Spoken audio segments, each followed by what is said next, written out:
જય સ્વામિનારાયણ. ભજ ગોવિંદમ ભજ ગોવિંદમ ગોવિંદમ ભજ મૂઢમતે પ્રાપ્તે સન્નિહિતે મરણે નહીં નહીં રક્ષતે ડુક્રોય કરણે ભજ ગોવિંદમ ભજ ગોવિંદમ ગોવિંદમ ભજ મૂઢમતે ભગવદ્ ગીતા કિંચિત ધીતા ગંગા જલ લવ કણિકા પીતા સુકૃતાપીયેન મુરારી સમર્ચા તસ્ય યમઃ કિં કુરુતે ચર્ચા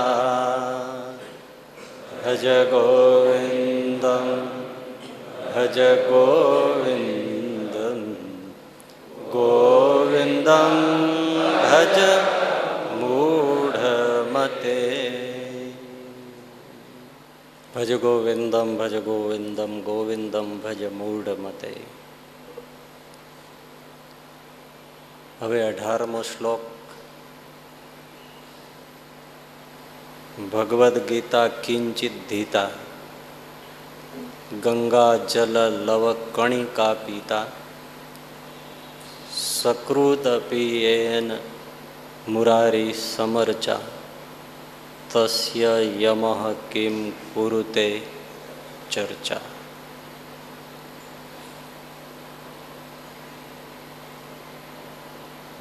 આગલા શ્લોક અને આ શ્લોક બંને બહુ જ મહત્વના. આ શ્લોકમાં શંકરાચાર્યજી એમ કહ્યું,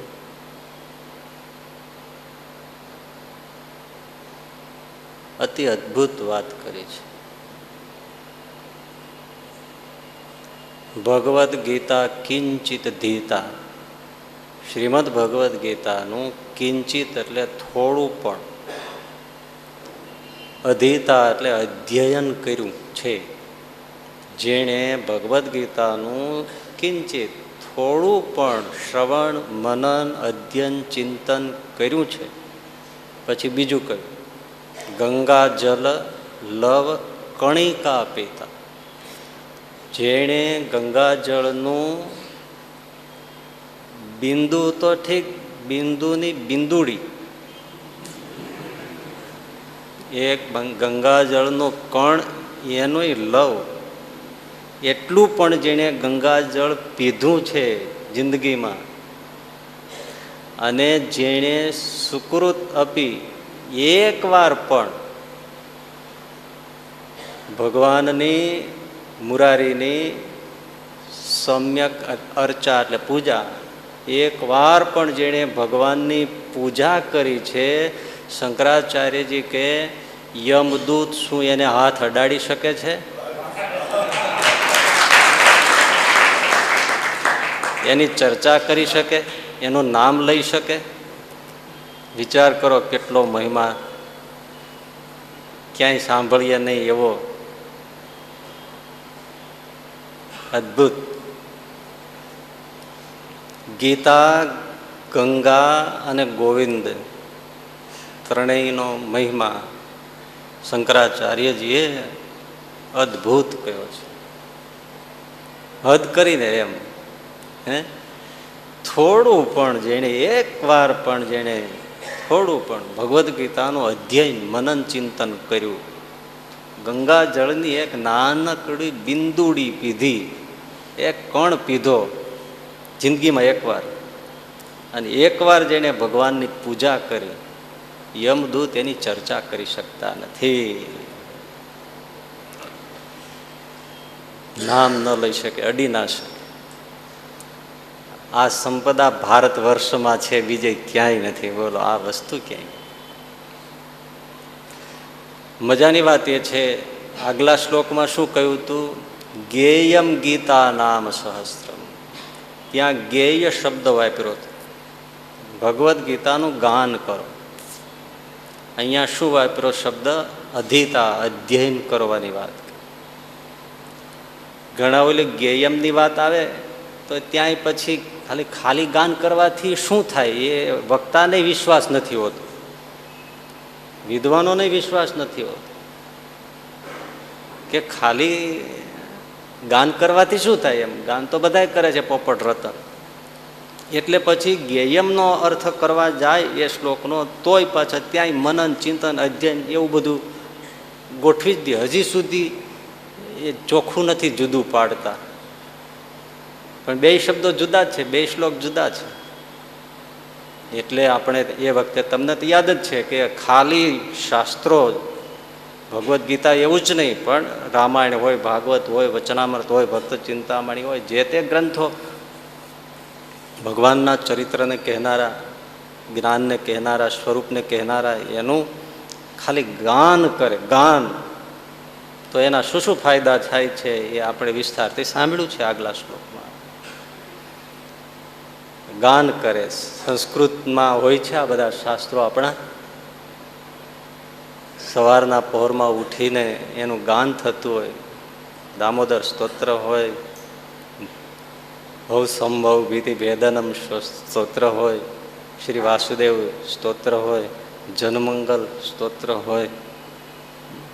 આ બધા સંસ્કૃતના સ્તોત્ર સંસ્કૃતમાં ગવાતા હોય. કેટલું બધું મંગલ વાતાવરણ અને કેટલી પ્રાપ્તિ થતી હોય છે.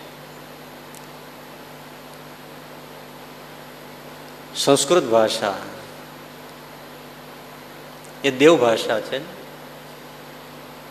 બે જણા બેઠા હતા એટલે એક જણો કે આ દેવતાઓ છે ને એ સંસ્કૃતમાં જ વાતચીત કરતા હોય છે, એટલે હવે મારે સંસ્કૃત ભાષા શીખવી છે. પેલો કે કાં? તો કે મરીને સ્વર્ગમાં જઈએ તો સંસ્કૃત આવડતું હોય તો દેવતાઓની સાથે વાતચીત કરી શકાય ને, સમજી શકાય. એટલે પણ પેલો કે તું નરકમાં જા તો મને અંગ્રેજી આવડે જ છે તો મને ક્યાં વાંધો જ છે. ભાષાનો પ્રભાવ છે. ગમે તેવી રીતે તમે અંગ્રેજી સવારમાં એના સ્તોત્ર સ્તુતિ હોય, પ્રાર્થના આવતી છે, બોલો, પણ એ સંસ્કૃતમાં જે ભગવાનને ખેંચે એ બીજી ભાષા ના ખેંચે. શાસ્ત્રો જીવે એટલે સંસ્કૃત થોડું ઘણું કમસે કમ ગાતા ગાતા, વાંચતા, બોલતા આવડવું જોઈએ. એના પોતાના સંપ્રદાયના જે સંસ્કૃત સ્તોત્ર સ્તુતિઓ હોય એ તો અવશ્ય આવડવી જોઈએ, અને એનું ગાન કરવું. ખાલી ગાન કરવાથી શું મળે એ આપણે તો સમજ્યા, આગળ સાંભળ્યું છે.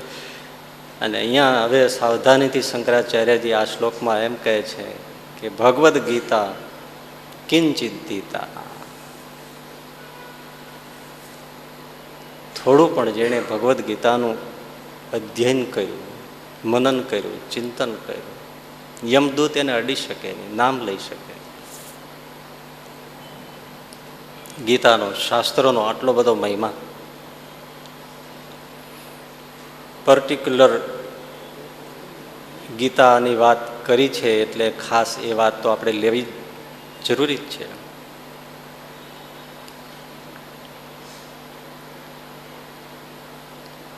ગીતાનો મહિમા છે જ, એમાં કોઈ બે મત નથી. ભગવાન સ્વામિનારાયણને પણ ભગવદ્ ગીતા પ્રિય છે. વચનામૃતમાં, શિક્ષાપત્રીમાં, સર્વત્ર એમણે ભગવદ્ ગીતાને ખૂબ યાદ કર્યા છે. હિન્દુ ધર્મનો મૂળ ગ્રંથ વેદ છે. 4 વેદ છે: ઋગ્વેદ, યજુર્વેદ, સામવેદ, અથર્વવેદ. એ વૈદિક સાહિત્ય એટલું બધું વિશાળ છે અને એટલું બધું ગહન છે કે સામાન્ય જનતાને એનો પરિચય પણ નથી, વેદ ગ્રંથનું દર્શન પણ નથી.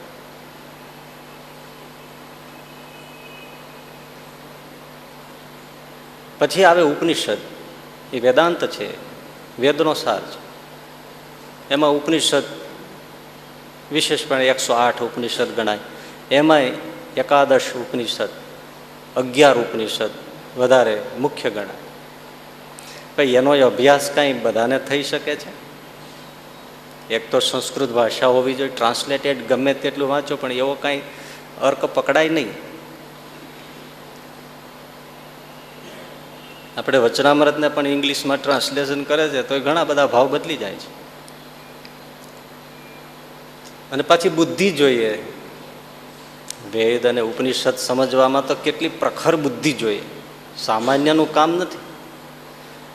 છતાં એક એક વાત સમજજો. પ્રખર બુદ્ધિ હોય, પ્રકાંડ વિદ્વાન હોય, વેદ ઉપનિષદ જીહવાગ્ર હોય, અડધી રાતમાં ભર ઊંઘમાંથી ઉઠાડો તોય પણ વેદની રૂચાઓ અને ઉપનિષદ કડકડાટ બોલીને અર્થ સહિત સમજાવી શકતો હોય એવો વિદ્વાન હોય તોય વાત સમજજો. તોય એમાં સાર વસ્તુ કેટલી છે એ ખોળીને બતાવવી કઠણમાં કઠણ છે. સાર એટલે ભાઈ માનવ જાતે આટલું કરવા જેવું છે, આટલું કરે એટલે નિશંક એનું કલ્યાણ થાય એવો એસેન્સ અર્ક ખેંચીને તમારી આગળ મૂકવો, સમાજની આગળ મૂકવો કે પોતાના માટે તારવી લેવો, એ વેદ સાહિત્ય કે ઉપનિષદમાંથી પણ અત્યંત કઠણ છે, પ્રકાંડ વિદ્વાનોને માટે પણ. બરાબર છે ને? ત્યારે એવું જ વૈદિક સાહિત્ય અને ઉપનિષદ સાહિત્ય એનો સાર કાઢીને કોઈ તમને આપે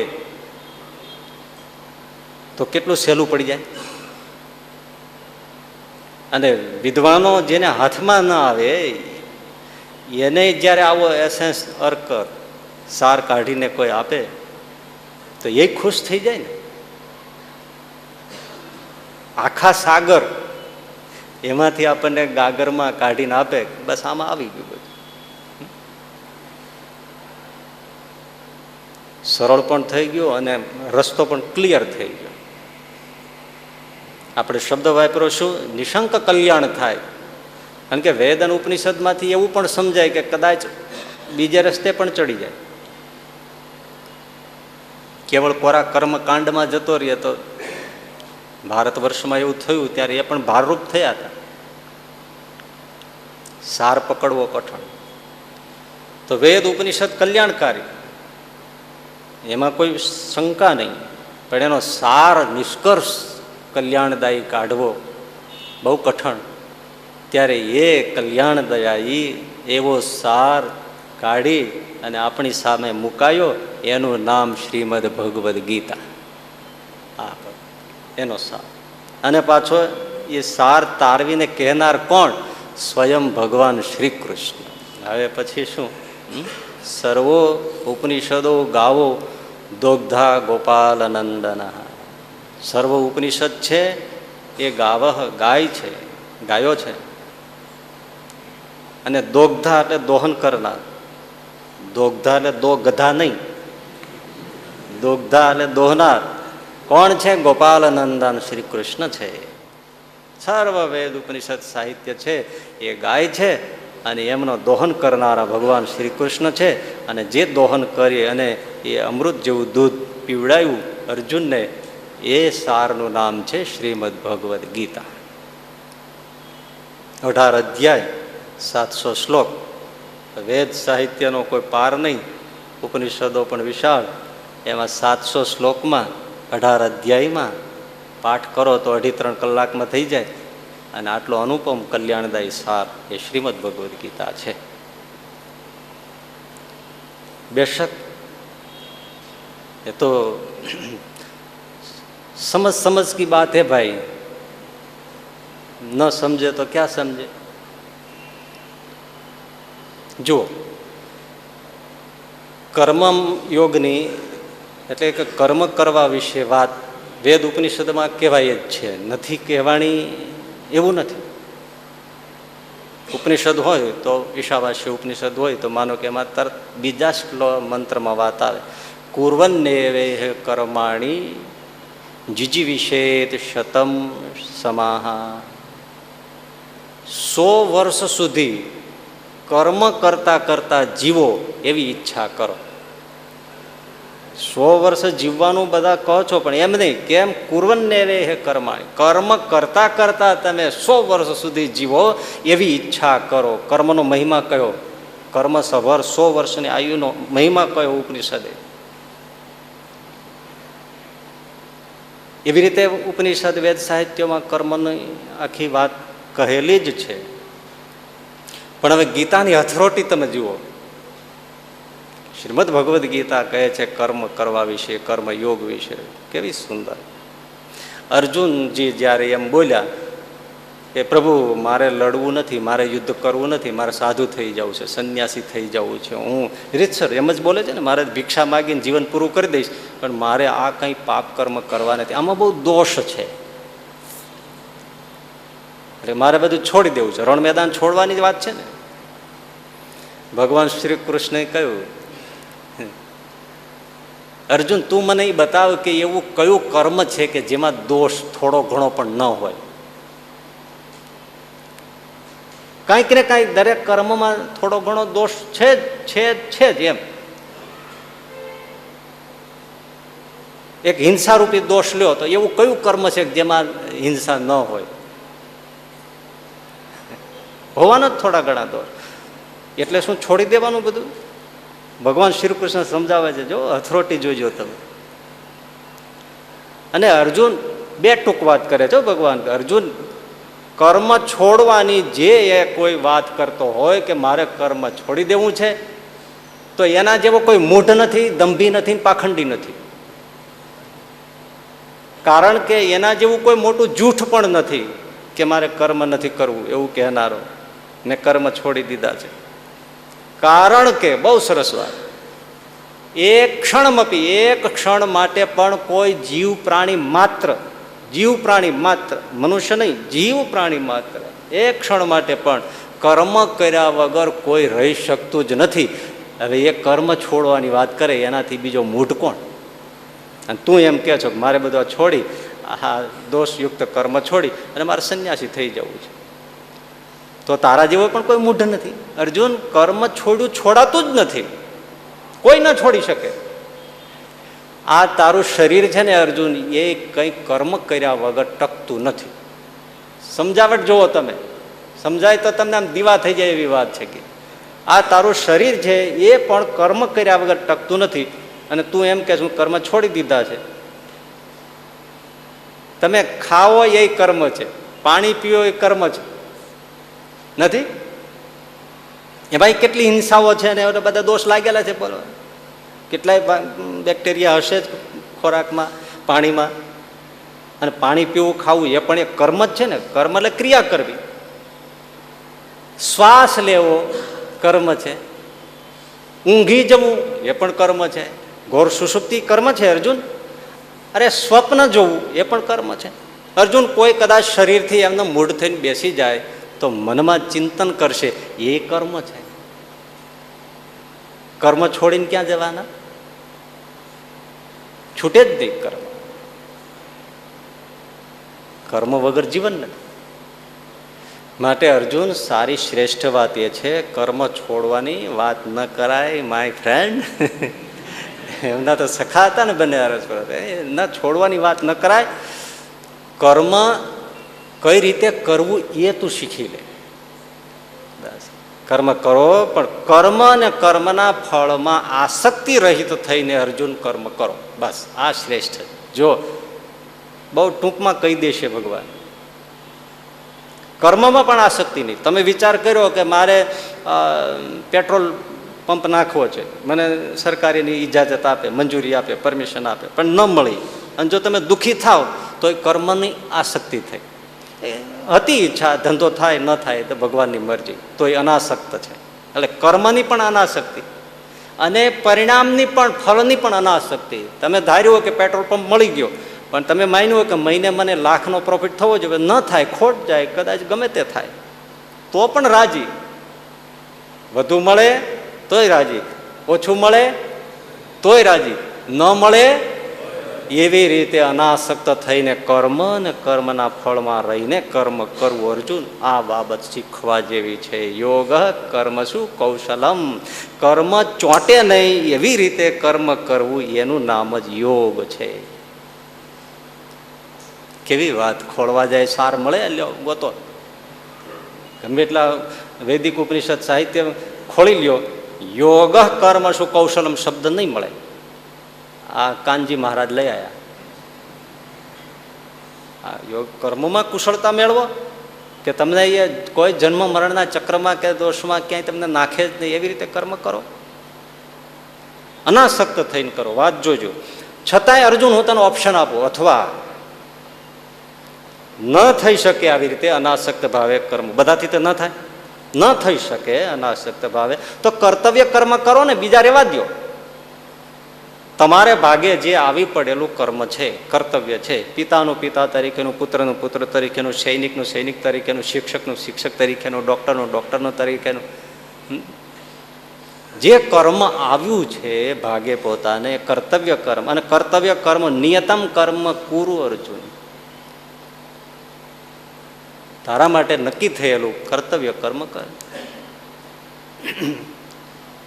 એ રાગ દ્વેષ રહિત કરવું, એનું નામ જ કર્તવ્ય કર્મ નિભાવ્યું કહેવાય. નિયતમ કર્મ કુરુ કોણ થાય? રાગ દ્વેષ નહીં. આપણા માટે જે સહજ આવી ગયું એમાં આપણી પસંદગી ન હોય, એટલે આસક્તિ ન હોય. આસક્તિ ન હોય તો પછી દ્વેષય ન રાખવો જોઈએ. હા, મને ક્યાં આવી પડ્યું, મારે તો કરવું નહોતું, તો કર્તવ્ય કર્મનો સ્વીકાર ન કર્યો. મારે તો સાધુ થઈ જવાની ઈચ્છા હતી, પણ મારા બાપાએ મને પરણાયો. હવે બોલવાનો અર્થ નથી. આવી ગયું છે, બસ હવે નિભાવવું જ કર્તવ્ય, રાગ દ્વેષ રહિત થઈને. તો એવી રીતે કર્તવ્ય સમજીને કર્મ કરો. છતાં એ કઠણ પડતું હોય તો ચાલો નેક્સ્ટ ઓપ્શન. તમે જે કર્મ કરો એને ભગવાનની પૂજા માનો. બોલો, ઓહો, ગીતા શું તમને વાત કરશે. જે કંઈ કર્મ કરો, જેવી રીતે કબીર સાહેબ પેલી ચાદરો વણતા કાપડની, બજારમાં, કાશીની બજારમાં વેચવા જતા,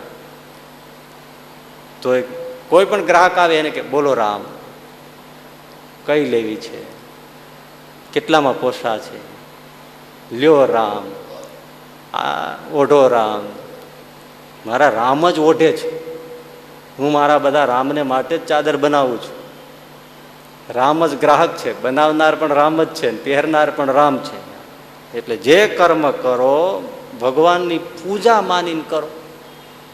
ગ્રાહકમાં ભગવાન જુઓ, દર્દીમાં ભગવાન જુઓ, વિદ્યાર્થીમાં ભગવાન જુઓ, એની જ પૂજા કરીએ છીએ. તમારા જ બાળકને તમે દૂધ પીવડાવતા હો, પણ એમાં તમે કૃષ્ણનું દર્શન કરો, ઘનશ્યામનું દર્શન કરો. હું એને દૂધ પીવડાવું છું, વાત ફરી ગઈ ને, હું પૂજા કરું છું. મૂર્તિ આગળ બેસીએ ત્યારે જ હું દૂધપાન ઠાકોરજીને કરાવું છું એવું નહીં. અત્યારે હું અમને બાબાને દૂધ પીવડાવું છું, તો ઘનશ્યામ પ્રભુને જ પીવડાવું છું. અહમ વૈશ્વાનરો ભૂતવા પ્રાણીનામ દેહમાં આશ્રિત, એમાં બેસીને એ જ પીએ છીએ. આપણે કોઈ સાધુ સંતોને રસોઈ આપીએ છીએ, શું કામ? એમાં ભગવાન જમે છે, એમ જ. તો આપણે એટલામાં પૂજાની ભાવના આવે છે, પણ જગતમાં ક્યાંય આવતી નથી, દુકાન ઉપર આવતી નથી. એટલા માટે આપણે ગળા કાપ બધાને છેતરીએ છીએ. જો કેટલું ઓછું થઈ જાય, પૂજા માનો તો કોણ છેતરે? ગ્રાહક આવે એમાં ભગવાન જોતો હોય, એની આગળ એમ 5 રૂપિયાની વસ્તુમાં એને 50 રૂપિયા કરશે, રાજી રાખશે. કેટલો ફરક પડી ગયો. એ કર્મ બંધન નહીં કરે. તો પૂજા માનીને કર્મ કરો. અર્જુન, એ કઠણ પડતું હોય તો નેક્સ્ટ ઓપ્શન. તમને આ કઠણ પડતું હોય તો મામ અનુસ્વાર યુધ્ય ચ. અર્જુન, જે કામ કરો મારું ભજન કરતા કરતા કરો. વિચારો શું ગીતા આપણને બતાવે. બસ હરે કૃષ્ણ રામ રામ રામ રામ સ્વામિનારાયણ સ્વામિનારાયણ. જે કરો તે. ભણાવો તોય ભલે, ખેતીનું કામ કરો તોય ભલે, ધંધો કરો તોય ભલે. આપણે પેલા કરિયાણાના વેપારી ગઢાળીના કે કોઈ શેઠની એની વાત છે ને, કે જે કોઈ આવે ગ્રાહક, આવો ગોળ લેવો છે બાપા, આવો જય સ્વામી, બેસો. ગોળ કેમ આપ્યો? અરે કેટલો લેવો છે? જય સ્વામિનારાયણ. 2 કિલો લેવો. જય સ્વામિનારાયણ. આ સરસ સોનાની વીંટી જેવો, જય સ્વામિનારાયણ, આના 5 રૂપિયા જય સ્વામિનારાયણ, આના 3 રૂપિયા જય સ્વામિનારાયણ, લ્યો જોખી દઉં કેટલો, 3 કિલો જય સ્વામિનારાયણ, લ્યો આ લ્યો લઈ જાઓ જય સ્વામિનારાયણ, મૂકો પૈસા જય સ્વામિનારાયણ. આને કર્મ કેમ બંધન કરે? છતાંય અર્જુન એ કઠણ પડતું હોય તો નેક્સ્ટ ઓપ્શન કેમ ભાઈ? અખંડ ભજન ન પણ થાય. તમને તો બધાને એવું હોય ને કે વળી કોઈ ભગતડો કેસી એટલે તો તિલક ન કરે, ચાંદલો ન કરે. તો વળી આ ક્યાં બોલવું? મનમાં બોલીએ, મનમાં બોલવા જાય ભૂલી જાય, મૂળગું ભૂલી જાય. તો છેલ્લું ઓપ્શન આપ્યું ભગવાન શ્રી કૃષ્ણે કે અર્જુન એમ કરો ને, મદ અર્પણમ, મને કરવા માટે, અર્પણ કરવા માટે કર્મ કરતા હો એવી ભાવનાથી કરો. મતલબ કે તમે જે કમાવો એમાંથી તમે થોડું જરૂર પૂરતું સંસારમાં વાપરીશું, ને બાકીનું બધું ઠાકોરજી તમારા અને તમારા ભક્તોને બાળકો માટે વાપરીશું. આમ અમે દશાંશ વિશાંશ અને દાન પુણ્ય અર્થ કાઢતા કાઢતા આ કર્મ કરીએ તો એ કર્મ તમને જન્મ મરણ ઉભા નહીં કરે. એટલે આનાથી મોટી કર્મનું આટલું સાર કાઢીને કોણ આપે? એટલે ગીતા મહાન છે. જ્ઞાન યોગ જો, જ્ઞાન એટલે આત્મા પરમાત્માના સ્વરૂપનું તત્વતઃ જાણવું. વેદમાં કર્મકાંડ છે પણ જ્ઞાનકાંડ છે. ઉપનિષદો સ્વયં મૂર્તિમાન જ્ઞાનકાંડ છે. તો ગીતામાં આત્મા પરમાત્માનું બધું વર્ણન છે જ. પણ તમે 15મો અધ્યાય તમે લ્યો, કેટલો સુંદર, ટૂંકમાં તમને બધું જ જ્ઞાન આપી દીધું. ઉપાડ જ એવો, ઉર્ધ્વ મૂલ મધ શાખા અસ્વસ્થમ રાહુરવ્યયમ. હે અર્જુન, આ સંસાર એ વૃક્ષ છે, પણ વિચિત્ર વૃક્ષ છે. દરેક વૃક્ષના મૂળિયા નીચે હોય અને પાંદડા શાખાઓ ને બધું બોલો તો ખરા ઉપર હોય. અર્જુન, આ સંસાર વૃક્ષ એવું છે કે જેના મૂળિયા ઉપર નારાયણમાં છે અને નીચે એની શાખા પ્રશાખાઓનો પાંદડાઓ ફેલાયેલા છે. એવું આ સંસાર રૂપી વૃક્ષ છે. એમ માંડીને પછી બધી આખી સંસાર વૃક્ષની વાત કરી. અને મારી પાસે કેમ અવાય, મારું ધામ કેવું છે, યદ ગત્વા નૈવર્તન્તે.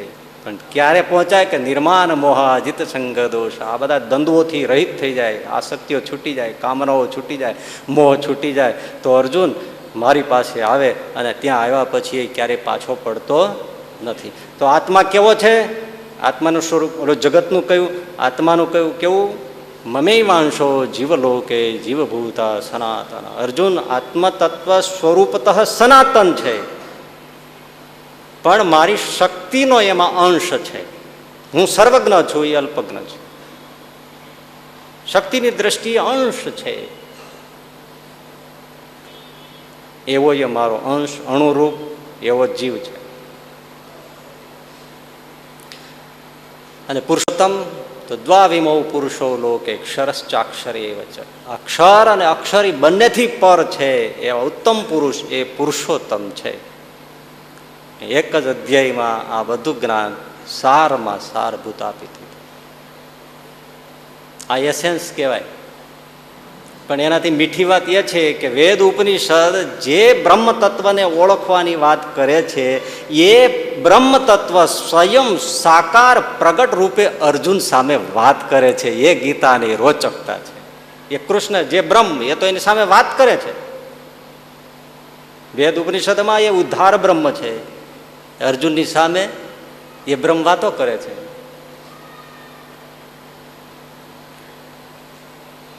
વેદ સાહિત્યમાં જે વિશ્વરૂપ ભગવાનની, વિરાટ પુરુષની વર્ણન છે, સ્તુતિઓ છે, પુરુષ સૂક્ત છે ને, ઓમ સહસ્ર શિરેખા પુરુષા સહસ્રાક્ષ સહસ્રપાત સભૂમિગમ સર્વતસ્પિરાચતિષ્ઠદશાંગુલમ. આ પુરુષ સૂક્ત છે, વિરાટ વિશ્વરૂપનું સ્તુતિ. અહીંયા ગીતામાં ભગવાન શ્રી કૃષ્ણ એ પોતે વિશ્વરૂપનું અર્જુનને દર્શન કરાવે છે. સ્વયં દર્શન સામે ઊભું છે, પરોક્ષ નથી, પ્રગટ છે. આવું સુંદર જ્ઞાનકાંડ પ્રત્યક્ષ અને સારભૂત ગીતામાં લીધું. ભક્તિની વાત જો તો ભક્તિ માર્ગમાં તો ગીતા તો અજોડ. હે અર્જુન, સર્વધર્માન પરિત્યજ્ય મામેકમ શરણમ વ્રજ અહમ ત્વામ સર્વ પાપેભ્યો મોક્ષયિષ્યામિ મા સૂચ. તું જરાય શોક જ કરમાં મૂકી જ દે, તું હું તને બધા પાપથી છોડાવી દઈશ. શાસ્ત્રોમાં જે ધર્મો લખ્યા હોય, લોક ધર્મો જે પ્રચલિત હોય, એ બધા ધર્મો ભૂલી જા ને તું. આવું કોણ કે તમને? આવું કોણ કે તમને કે તું જ્યાંથી વાંચી ગયો હોય, કોઈ કથામાં સાંભળી ગયો હોય, જે હોય તે બધા, એ બધા ધર્મોને તું અત્યારે મગજમાંથી કાઢી નાખ. હું કહું એ ધર્મ પરમ ધર્મ, અને હું કહું એમ મંડ કરવા, એમ કરવા લાગી જા, હું તને પાપથી છોડાવીને મારી પાસે લઈ જઈશ. આવી વાત છોડી જ દે. સર્વધર્માન પરિત્યજ્ય, મૂકી દે બધા લોક ધર્મ, આ ધર્મ, આમ કરું તેમ થાય, આમ કરું તેમ થાય, એ બધું મૂકી જ દે તું. શ્રીજી મહારાજે ગામડેથી નીકળ્યા હતા, તે ભગતે બહુ આગ્રહ કર્યો, મહારાજ મારે ત્યાં તમે જમવા પધારો. મહારાજ કે ના, ઉતાવળ છે. મહારાજ મારું કંઈ ગ્રહણ કરો. મહારાજ કે તો ગોરસ એટલે દહીં લેતો આવે, તો માટલામાં લઈ આવ્યા. ભગતે આપ્યું. મહારાજે માણકી ઘોડી પર બેઠા બેઠા જમવા માંડ્યા. સુરા ખાચર ને બધા કાઠી દરબારો કે ભણે બાપા એકલો જમી જાય છે, આપણને પ્રસાદ નહીં આપે. એટલે મહારાજે કે મહારાજ થોડું થોડું આપો. તો કે ના, આમાં કોઈનો ભાગ નહીં. માણકી ઘોડી લઈને હાલતા જ થઈ ગયા મહારાજ. આ બધા પાછળ પીડ્યા. મહારાજને થયું કે આ લઈ લે છે. વચ્ચે નદી આવી, નદીમાં માણકી નાખી. સુરા ખાચર કે આ તો ભણે હમણાં બધું ઝપટ બોલાવી જાય છે. પડખે જઈને માર્યો ધૂંબો, માટલું ફૂટ્યું, આખું ગોરસ મહારાજને શરીર ઉપર અને માણકી ઘોડી ઉપર થઈને નદીમાં પડ્યું. કાઠીઓએ ઘોડા ઉપરથી માર્યા ધુબાકા, અને ઓલે પાણીમાંથી દહીંના ફોદા હોય ને, વીણી વીણીને મીંડા ખાવા. હારે મયારામ ભટ્ટ હતા, એ કે માળા કાંઠાઓ અણગળ પાણી છે, અણગળ. તો સુરા ખાચર કે ભટડા તારો પોથો હમણાં બંધ રાખ.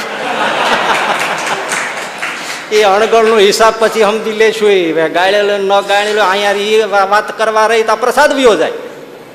અને વાત એ છે બહુ તો ધર્મવાળો હોય કે આ તો અણગળ છે, એ કેમ ખવાય પીવાય આમાં? એ પોથો બંધ રાખ હમણાં. સર્વધર્માન પરિત્યજ્ય મામેકમ શરણમ વ્રજ.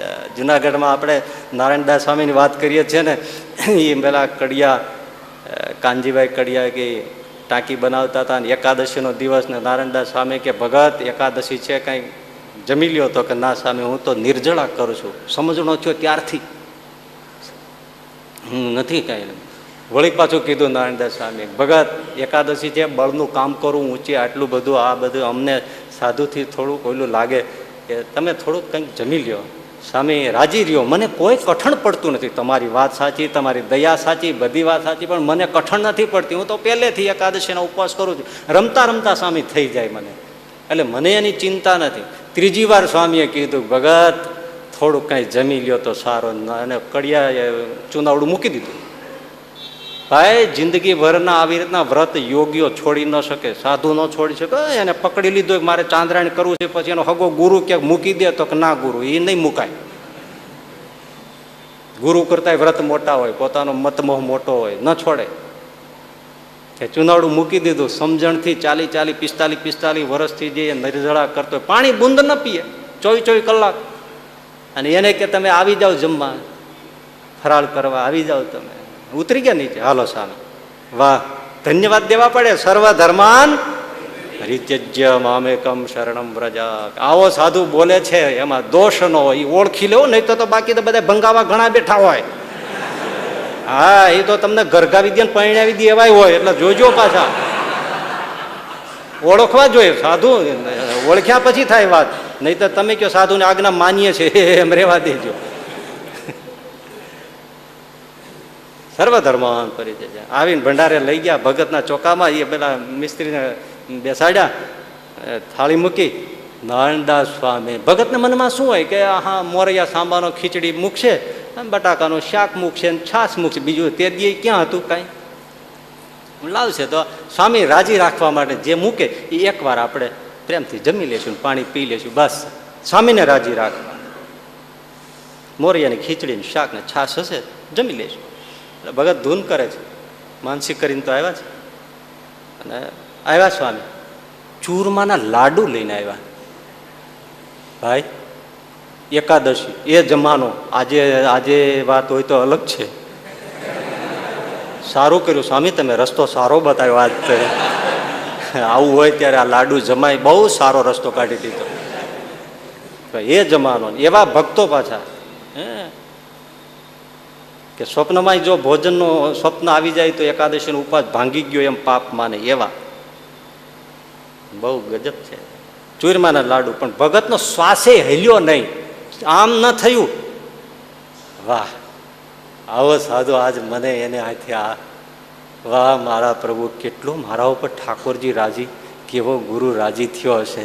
આજે વ્રત નિયમ શાસ્ત્રો એક બાજુ મૂકી અને આજ મારો ગુરુ મારી માથે વરસ્યો છે. બોલો, ચૂરમાના લાડુ એમ જ. અને નાનડા સામે આમ ઊભા છો, આમ જોવે છે કે ભગત અંદરથી કચવાય છે. સાધુ જુએ છે, એને લાડુ નથી ખવડાવવો, આપણા મનના ધાર્યા ધર્મ મુકાવવા છે. આમ જોવે છે. આ ભગતની રેખાય બદલી નહીં. એમને જાણે ફરાળનો શીરો કે ખીચડી જમતા હોય એમ જ જમી ગયા, એમ જ જમી ગયા, ચડું કરી લીધું. ચહેરા ઉપર આમ કાંઈ પ્રસન્નતા. નાનડા સ્વામીનો આશીર્વાદ મળી જાય અને માયા અક્ષરધામમાં જતા ક્યાંય રોકે. એ ગીતા સર્વધર્માન, આનાથી સમર્પણ, આનાથી ભક્તિ, આનાથી પ્રેમ. પ્રેમ હોય ત્યાં સમર્પણ હોય, પ્રેમ હોય ત્યાં ત્યાગ હોય, ત્યાં પ્રેમ હોય ત્યાં સર્વસ્વ વિલીન થવાની તૈયારી હોય. હા, પ્રેમ પ્રેમ બહુ બધા કહે છે પણ પ્રેમ અને જાને કોઈ.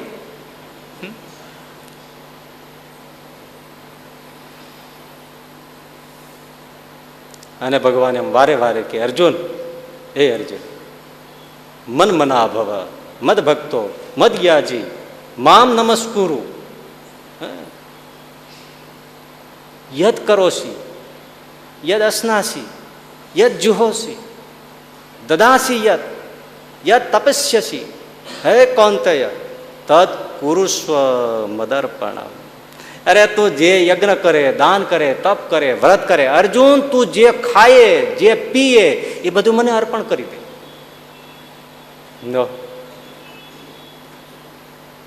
પત્ર પુષ્પમ ફલમ તોયમ યો મે ભક્ત્યા પ્રયચ્છતિ. મને જે ભાજીનું પાંદડું પ્રેમથી કોઈ આપે, હું તૃપ્ત થઈ જાઉં.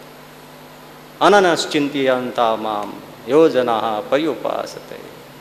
અર્જુન મારા ચિંતનમાં જે ડૂબી જાય ને, બસ હું એને સંસાર સાગરથી ઉધારી લઉં છું.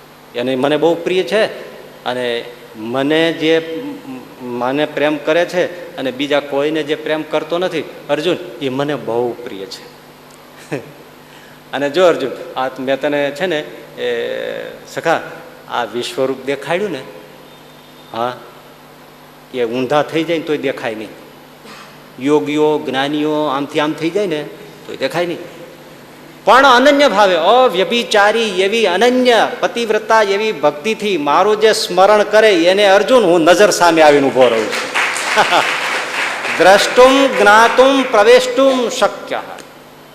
એને મારું દર્શન પણ થાય, મારામાં પ્રવેશ પણ થઈ જાય અને મારા સ્વરૂપને તત્વત જાણી લે. માટે બીજું કાંઈ કરવાનું નથી અર્જુન, મારામાં પ્રેમ કરવાનો અને મારું સ્મરણ કરવાનું. આનાથી જેવો સરળ ભક્તિ યોગ ક્યાં હોય? આવી સરસ ગીતાની સારભૂત વાતો છે. અને શંકરાચાર્ય જે ગીતાનું પ્રચલન કર્યું મહાભારતમાંથી કાઢીને, એમણે વેદનું પ્રચલન કર્યું. બૌદ્ધ ધર્મ વ્યાપી ગયો તો એની તમે જાણો છો ને, એટલે આપણે આમાં 2-3 વાર ઉલ્લેખ થઈ ગયો છે. ત્યારે એણે વેદનો પ્રચાર કર્યો અને વેદ વિદ્યા સ્થાપન કર્યું. અને કેવું મોટું કામ કર્યું ભાઈ! બ્રહ્મસૂત્ર, ઉપનિષદ અને શ્રીમદ ભગવદ્ ગીતા, આ શંકરાચાર્ય આમ સજળ બમ કરી દીધું એમ કયો. એવું આમ વજ્ર જેવું ચોંટાડી દીધું કે કોઈ પણ ને કોઈ સંપ્રદાય પ્રચલિત કરવો હોય તો એમણે આ 3 શાસ્ત્રોથી એનો મત સિદ્ધ કરવો પડે. આના ઉપર ભાષ્ય લખીને પોતાનો મત છે એને ક્લેરિફાય કરવો પડે. બ્રહ્મસૂત્રમાં ઘટાવો, તમે જે તત્વજ્ઞાન આપો છો એ. ઉપનિષદમાં ઘટાવો છે તમારા મતને યોગ્ય ગીતા ઓલા ઉપનિષદ ઠેરવે છે. અને છેલ્લે કહ્યું ગીતા હા પાડે છે તો તમારો મત વૈદિક. બોલો, આમાં શું એમની મોટું ઋણ ન ચૂકવી જાય એવું, ચૂકવી શકાય એવું કાર્ય કે બ્રહ્મસૂત્ર અને ઉપનિષદ બંનેનું જ જો વાત શંકરાચાર્ય રાખી હોત તો સંપ્રદાય તો ચાલી જાત. પણ લોકોમાં, સમાજમાં શુષ્ક જ્ઞાનનું જ પ્રચલન બહુ થઈ જાત. કોરા જ્ઞાન, શુષ્ક વેદાંત બહુ પ્રચલન થઈ જાય. પરંતુ ભગવદ્ ગીતા નાખીને શંકરાચાર્યએ જે કાર્ય કર્યું છે એનું ઋણ ન ચૂકવાય એવું કર્યું. કે ઊંચી ઊંચી જ્ઞાનની વાત કરનારા, કદાચ ઊંચી જ્ઞાનની ભૂમિકા ભોગવનારા, એને પણ ગીતા પકડાવીને ભગવાનના સાકાર રૂપનું વર્ણન કરતા કર્યા. ભગવાનના અવતારવાદનું યદા યદા હિ ધર્મસ્ય ગ્લાનિર્ભવતિ ભારત, કૃષ્ણના મગજમાંથી ખસે નહીં એવું ઠસાવી દીધું. અને યજ્ઞાનામ જપ યજ્ઞોસ્મી, જ્ઞાની હોય તોય ઘણા એવા થયા છે ને. ઉડિયા બાબા, આપણે રામકૃષ્ણ પરમ, એ વેદાંતી છે પણ રામ રામ કરે. આ ગીતા સાહિત્યનો પ્રભાવ છે.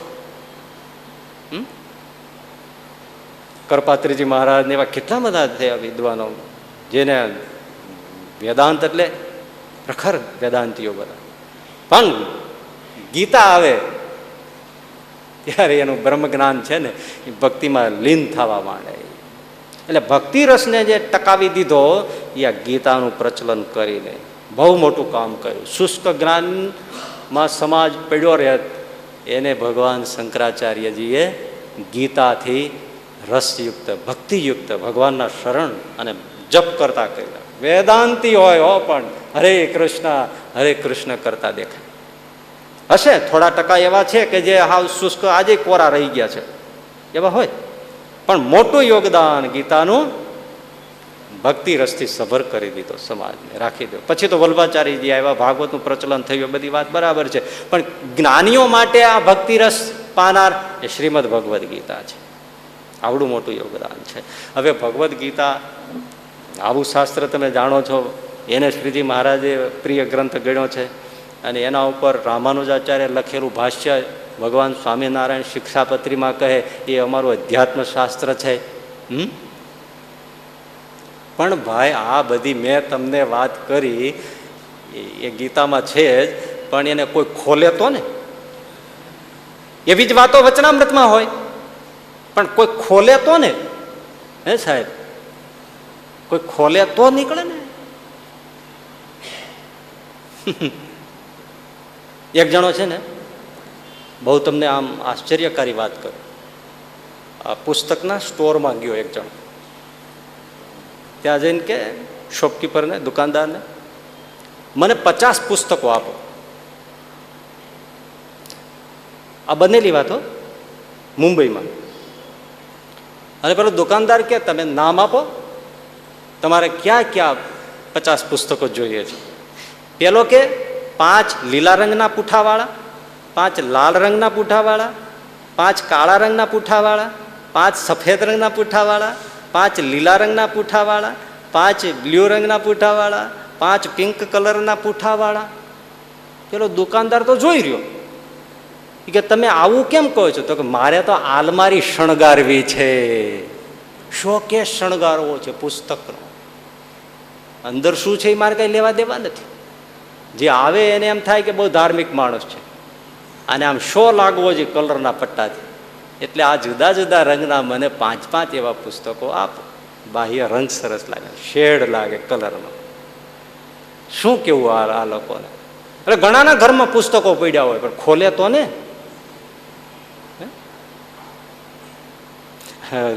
ગામ નામ ઠામનું ઠેકાણું નહીં આપવું, પણ રીતસર મારા જીવનમાં બનેલું. એક જણાને ત્યાં અમે ગયેલા ને 2 દિવસ રોકાયા. એટલે કાંઈક પુસ્તકની જરૂર પડી, એટલે પરદેશમાં બધા આપણી સાથે જ ના હોય. એટલે મેં કીધું આ પુસ્તક ક્યાંય મળે ખરું? પેલો કે આપણે ત્યાં જ મળે. મેં કીધું આટલું મોટું દળદાર પુસ્તક અહીંયા દરિયા પાર આપણે ત્યાં મળે છે, માગો એ પુસ્તક મળે. હાલો લઈ ગયા. ખરેખર મને રૂમમાં મોટો કબાટો, મારા સંપ્રદાયના ને સંપ્રદાયથી બીજા ને પુસ્તકો દળદાર આખા ભાઈ આમ ભરેલા. જોઈ રહ્યો, ખુશ થયો. મેં કીધું આમાં તમે કેટલા વાંચેલા? મને કે એક પણ નહીં. એક પણ મેં વાંચ્યા નથી. બસ આપણને શોખ શું રાખવાનો. આવ ખરેખર એને એક પણ પુસ્તક નહીં વાંચે. આવા હોય છે નમૂના. એ બધાનો અર્થ શું? ખોલીએ જ નહીં. તો તમે હરિભક્તો હો, તમારે તે ભક્તો ચિંતામણી હોય, વચનામૃત હોય, બધું જ હોય. હરિલીલામૃત હોય, ઘનશ્યામ લીલામૃત હોય, સત્સંગી ભૂષણ હોય, સત્સંગી જીવન હોય, પણ ખોલે નહીં તો ખોલે તો થાય ને. આપણે ગીતા પ્રેસ ગોરખપુર એનું મેગેઝિન આવે છે, સંસ્થાનું કલ્યાણ માસિક, હિન્દીમાં આવે છે. એમાં થોડા વર્ષો પહેલાં સત્ય ઘટના એમણે લખેલી, એ હું તમને કહું. દેહરાદૂન બાજુ યુરોપમાંથી પાદરી આવેલા, અને એ પાદરી વર્ષો પહેલાં ખ્રિસ્તી ધર્મનો પ્રચાર કરવા માટે, એ પાદરીનું નામ હતું મિસ્ટર સ્કોટ. તો એ બધે ફર્યા ઉત્તર પ્રદેશના તે બધે બધે, પણ એ વિચારવાન પુરુષ, એટલે એને વિચાર આવ્યો કે આ દેશની અંદર ઘણા લોકો હિન્દુઓ ખ્રિસ્તી ધર્મ અપનાવી લે છે, અને એ કઠણ પણ નથી, પણ એક વસ્તુ તો મારે સ્વીકારવી જ જોઈએ. પેલો પાદરી કહે છે કે ખ્રિસ્તી ધર્મમાં આવે છે કોણ? કે જે લોકો ગરીબ છે, એ કપડા લતા કે ખાન પાન કે શિક્ષણનો અભાવ ભોગવે છે, એને કંઈક મળે છે અને એ ખ્રિસ્તી ધર્મ અપનાવે છે. અથવા તો જેને સમાજ અસ્પૃશ્ય ગણે છે, તિરસ્કાર કરે છે, તરછોડાયેલા છે, એવા લોકો તરત ખ્રિસ્તી ધર્મ અપનાવે છે. પણ સમજીને કોઈ ખ્રિસ્તી ધર્મ અપનાવતો નથી. આ બિચારા ગરીબાઈના માર્યા, તિરસ્કૃત થયેલા એવા લોકો ખ્રિસ્તી થાય છે, સમજીને કોઈ નથી થતું.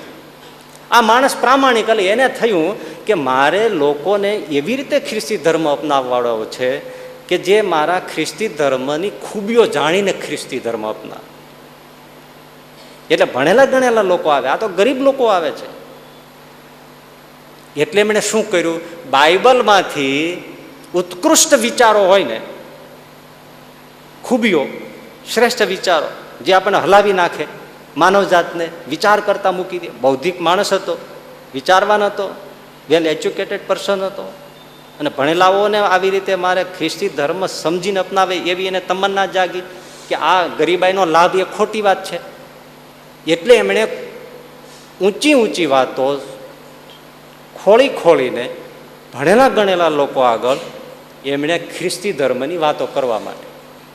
હવે જોજો મજાની વાત, એ જેવી વાત શરૂ કરે ત્યાં કોઈ ને કોઈ બોલે કે તમે જે કહો છો કે આ કશે નથી, સાંભળો આ રામાયણમાં છે, એમ કરી ચોપાઈ બોલે. વળી બીજી કંઈક એવી ઉત્કૃષ્ટ વિચાર બાઇબલનો રજૂ કરે કે આ ગિરી પ્રવચનનો આ ટુકડો છે, એ જેવો પૂરો કરે ના કરે ત્યાં કોઈ ડોસો બોલે કે આ મારા કબીર સાહેબે કીધું છે, આખું ભજન બોલ નાખે. તુલસીદાસનું પદ બોલે, આ અમારે ગીતામાં કીધું છે, આ અમારે મહાભારતમાં કીધું છે. તે પેલો જ્યાં જાય ત્યાં પાછો જ પડે, આ અમારા રૈદાસના ભજનમાં છે. પેલાને થયું કે આ તો ગ્રામ્ય વિસ્તારમાં પણ આવા બધા કવિઓના પદમાં પણ બાઇબલને ટક્કર મારે. અને વાત સાચી, કવિ ઉપાડ કરે એમાં બાઇબલ તો ક્યાંય તણાઈને ઠેઠ સાગરમાં પહોંચી જાય, ગોઈતું ન પડે, પૂઠું જડે નહીં, કાંઈ જડે નહીં. આપણે સામાન્ય કવિઓ શું ને ભોજો ભગત ઉપાડતો હોય, હાલો ને કીડી બાઈની જાનમાં મકોડાને મોકલ્યો માળવ્યો લેવા ગોળ, હાલો ને કીડી બાઈની જાનમાં. ગમે તેટલા પાદરી ઊંધા થઈ જાય તોય અર્થ કોઈ જડે નહીં. એને પેલું એ જ નવીન લાગે, કીડીબાઈની જાન શું વળી.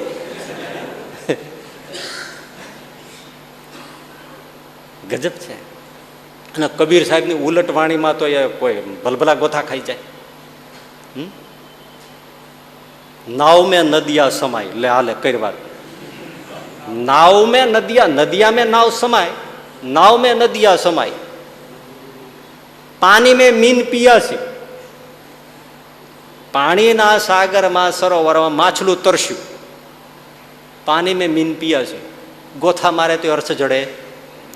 पादरी पाछो पड़ी गयो कहता गामडाना लोको जेने आपणे मानीए छे गभण छे ए तो आ सामो साम चोपड़े छे. એટલે હવે વિચાર બદલ્યો એણે કે હવે હું મારી ખ્રિસ્તી ધર્મની ખૂબીઓ શ્રેષ્ઠ વિચારો તો કહું જ, પણ એની સાથે સાથે હિન્દુ ધર્મની જે ખામીઓ હોય ને એ જો રજૂ કરું ને તો લોકોને પોતાના ધર્મમાં ખામી છે એ દેખાય અને પછી મારામાં આવે.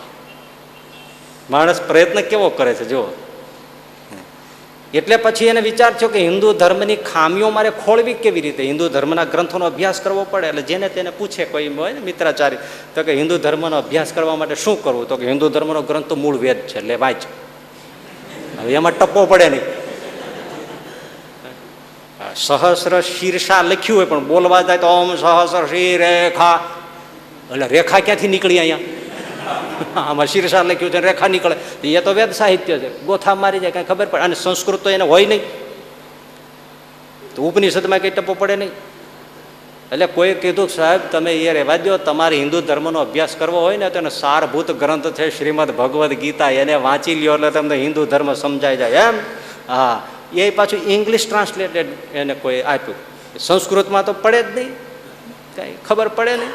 મામ કહા પાંડવા કિમ કુર્વત સંજય, બોલવા જાય તો લવોય વળે ને મામ કહા. આપણે યોગ શબ્દ નથી બોલી શકતા, રામ શબ્દ નથી બોલી શકતા. એ પાછળ બધા આકાર લગાડે ત્યારે તો ઉચ્ચાર થાય યોગા રામા. તો આપણા લોકો બોલે રામા. શું કરો? યોગા કરીએ છીએ. એટલે તમે તો યોગ બોલો, તમે શું કામ યોગા બોલો છો? યોગા કરીએ છીએ, યોગ કરો છો બોલો ને. એને તો બોલી નથી શકાતું, જીભનો લવો નથી વળતો. આ આપણે આ ચરોતર બાજુના, ચરોતર નહીં પણ આ ક્યાં પ્રદેશ છે એ ગમે હોય તો અળ ન બોલી શકે. થારી, કરશ્યો,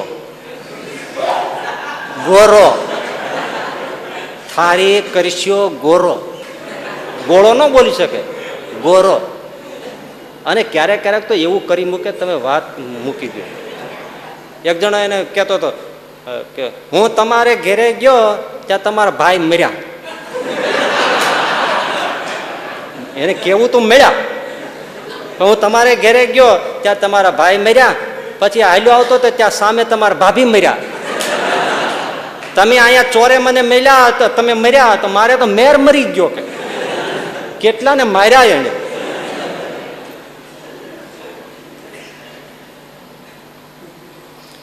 એટલે પછી એમણે ઇંગ્લિશમાં ટ્રાન્સલેશન થયેલી ગીતા વાંચી. પણ કયા ભાવથી?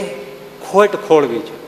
પેન્સિલ, લેટર પેડ, પેડ સાથે બધું તૈયાર, લાલ લીલી પેન્સિલોનો થોકડો, ક્યાંય દેખાય તો તરત મારે નોટ કરવી અને હિન્દુ ધર્મની જે કંઈ ખૂબીઓ ખામીઓ છે એ લોકોને આગળ મૂકવી અને ખ્રિસ્તી કરવા.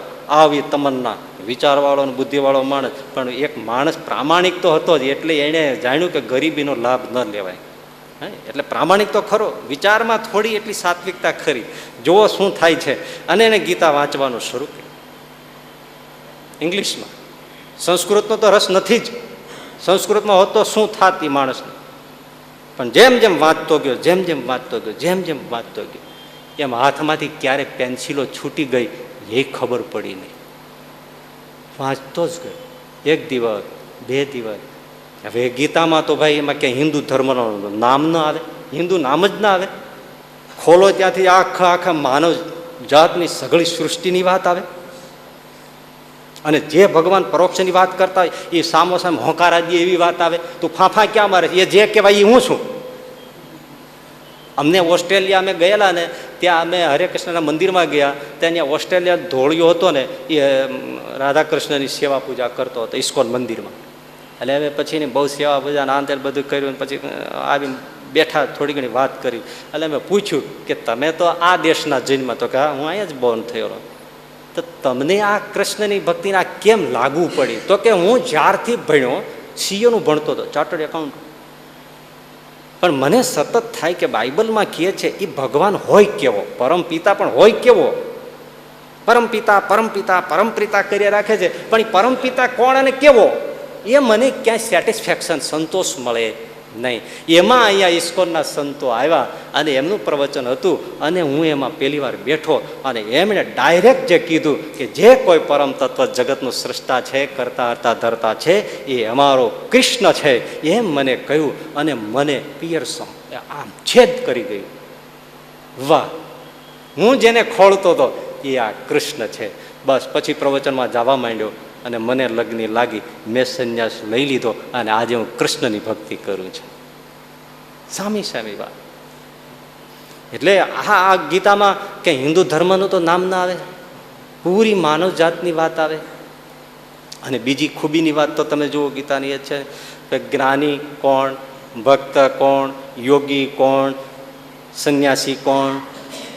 તો એમાં કંઈ એવું તો આવે જ નહીં કે જેને ટોપી પહેરી હોય, ભગવા પહેર્યા હોય, માળા પહેરી હોય, સિંગલ માળા પહેરી હોય, ડબલ માળા પહેરી હોય, આવું તિલક કર્યું, ઊભું તિલક કર્યું, આડું તિલક કર્યું હોય, કાન છેદીને પહેર્યું હોય, એવું કાંઈ એવું તો શરીરની કોઈ વેશભૂષાનું વર્ણન નથી. સંન્યાસી કોણ? તો યો ન દ્વેષ્ટિ ન કાંક્ષતિ. હે અર્જુન, સંન્યાસી જ્ઞેય સ નિત્ય સંન્યાસી. અર્જુન, એને હંમેશાને માટે સંન્યાસી જાણો. કોને? તો કે જે કોઈનો દ્વેષ કરતો નથી ને કોઈની પાસેથી કઈ આકાંક્ષા રાખતો નથી, એને સંન્યાસી જાણવો. આવા કઈ પાટલી વાળે છે કે નથી વાળતો, ખાલી આમ પહેરી લે છે એવી લુંગીની જેમ ધોતી પહેરનારો એવો સંન્યાસી, માથે ચોટલી નથી રાખતો, ઉપવીત પણ નથી રાખતો, એને અર્જુન સંન્યાસી જાણવો. એવી વાત એમાં કંઈ આવતી જ નથી. આ કેવડી મોટી વાત કરી કે જે કોઈનો દ્વેષ ન કરે, કોઈની સાથે શત્રુતા નહીં, કોઈની સાથે મિત્રતા નહીં, જે બધા ભાવથી પર રહે, સંસારના બધા આસક્તિઓ જેની ખરી ગઈ, એને તારે સંન્યાસી જાણવો. એનો તો તાજુબ થઈ ગયો. ભક્ત કોને જાણવો? તો એના લક્ષણો ગુણ વાંચી જ આવે. યોગી કોણ જાણવો? તો એના ગુણ લક્ષણની વાત આવે. આને થઈ ગયું કે હો શું આ હિન્દુ ધર્મનું સાહિત્ય છે. હું તો નીચે સામાન્ય લોક સમજી શકે એવો એક નાનકડો ગ્રંથ વાંચ્યો છું, પણ વાંચતા વાંચતા વાંચતા જેમ જેમ ગયો, આહા, પછી તો હાથમાં લે અને આંખમાંથી પાણીની ધાર થાય. થોડું વાંચે અને ઉદ્ગાર શું નીકળે ખબર છે? Oh my lord Krishna, oh my lord Krishna, oh my lord Krishna. ઘરમાં મંદિર બનાવ્યું કૃષ્ણનું, બાઇબલને એક બાજુ મૂકી દીધું અને કૃષ્ણની ભક્તિમાં ગીતા વાંચવા માત્રથી ડૂબી ગયો. પણ મૂળ વાત ખોલે તો ને ખોલે તો ને. આ કલકત્તામાં મણિલાલ સિંહ પારેખ, થોડા ઘણા વર્ષો થયા, એ પાદરી હતા, ક્રિશ્ચન ધર્મનો પ્રચાર કરતા હતા, આમ ભારતીય મણિલાલ પારેખ. પણ પછી આ સ્વામિનારાયણ સંપ્રદાયનો આજથી ઘણા વર્ષો પહેલા જે ઉદય થયો, તો એ બધું જોવે એટલે વિચાર થાય કે મારો આ કૂદકે ભૂસકે વધે છે, તો આમાં આવું શું છે? એટલે હું થોડું જો જાણી લઉં તો ખ્રિસ્તી ધર્મનો પ્રચાર આસાનીથી થાય. તો એ મણિલાલભાઈએ સ્વામિનારાયણ સંપ્રદાયનો અભ્યાસ કર્યો. ભાઈ એ વચનામૃત, એ શિક્ષાપત્રી, એ બધું વાંચતા ગયા, એવા રંગાઈ ગયા કે એને શ્રી સ્વામિનારાયણ નામનું આટલું દળદાર પુસ્તક લખ્યું અને એને શ્રીજી મહારાજે દર્શન આપ્યું. રંગાઈ ગયો મહારાજ. 1936, 1960, 1980 એમાં છેલ્લી આવૃત્તિ, આ 3 આવૃત્તિઓ અક્ષર પુરુષોત્તમ સંસ્થાએ શ્રી સ્વામિનારાયણ મણિલાલ સિંહ પારેખ, ઇંગ્લિશમાં છે એ પુસ્તક એમણે પ્રકાશિત કરેલું. 1980માં છેલ્લી આવૃત્તિ હતી, પછી બહાર પડી નથી. પણ જૂની પ્રત ક્યાંય મળે તો મેં નજર કરેલી, અદ્ભુત. શું એમણે ચેપ્ટર્સ બધા લખ્યા છે. વિક્ટરી ઓન ડેથ, મૃત્યુ ઉપર વિજય, આ તે બધી, અને મિરેકલ્સ ને ચમત્કારો ને ઐશ્વર્યો ને પ્રતાપો. રંગાઈ ગયો. ભગવાનનું દર્શન, સહજાનંદ સ્વામીને દર્શન આવ્યું. પણ ખોલે તો ને, મૂળ વાત ખોલે તો ને, ખોલે તો. અરબસ્તાનમાં રાબિયા થયા, મુસ્લિમ સંત ફકીરા, તો કુરાન વાંચતી હતી. એમાં કુરાનમાં આવ્યો વાક્ય કે શૈતાન છે નફરત કરો. તે પેલી રાબિયાએ એના પર લીટો મારી દીધો, છેકી નાખ્યો. અને કુરાનમાં કોઈ લીટો મારે ને મારી જ નાખે. એ બધા ફકીરોને ખબર પડી કે રાબિયાએ કુરાનમાં ચેકો માર્યો છે. એટલે આવ્યું ટોળું. પણ રાબિયાની પ્રતિભા એવી કે કોઈ હાથ અડાડી ના શીખે. બેઠા, પૂછ્યું કે તમે આ શું કરી બદતમીજી?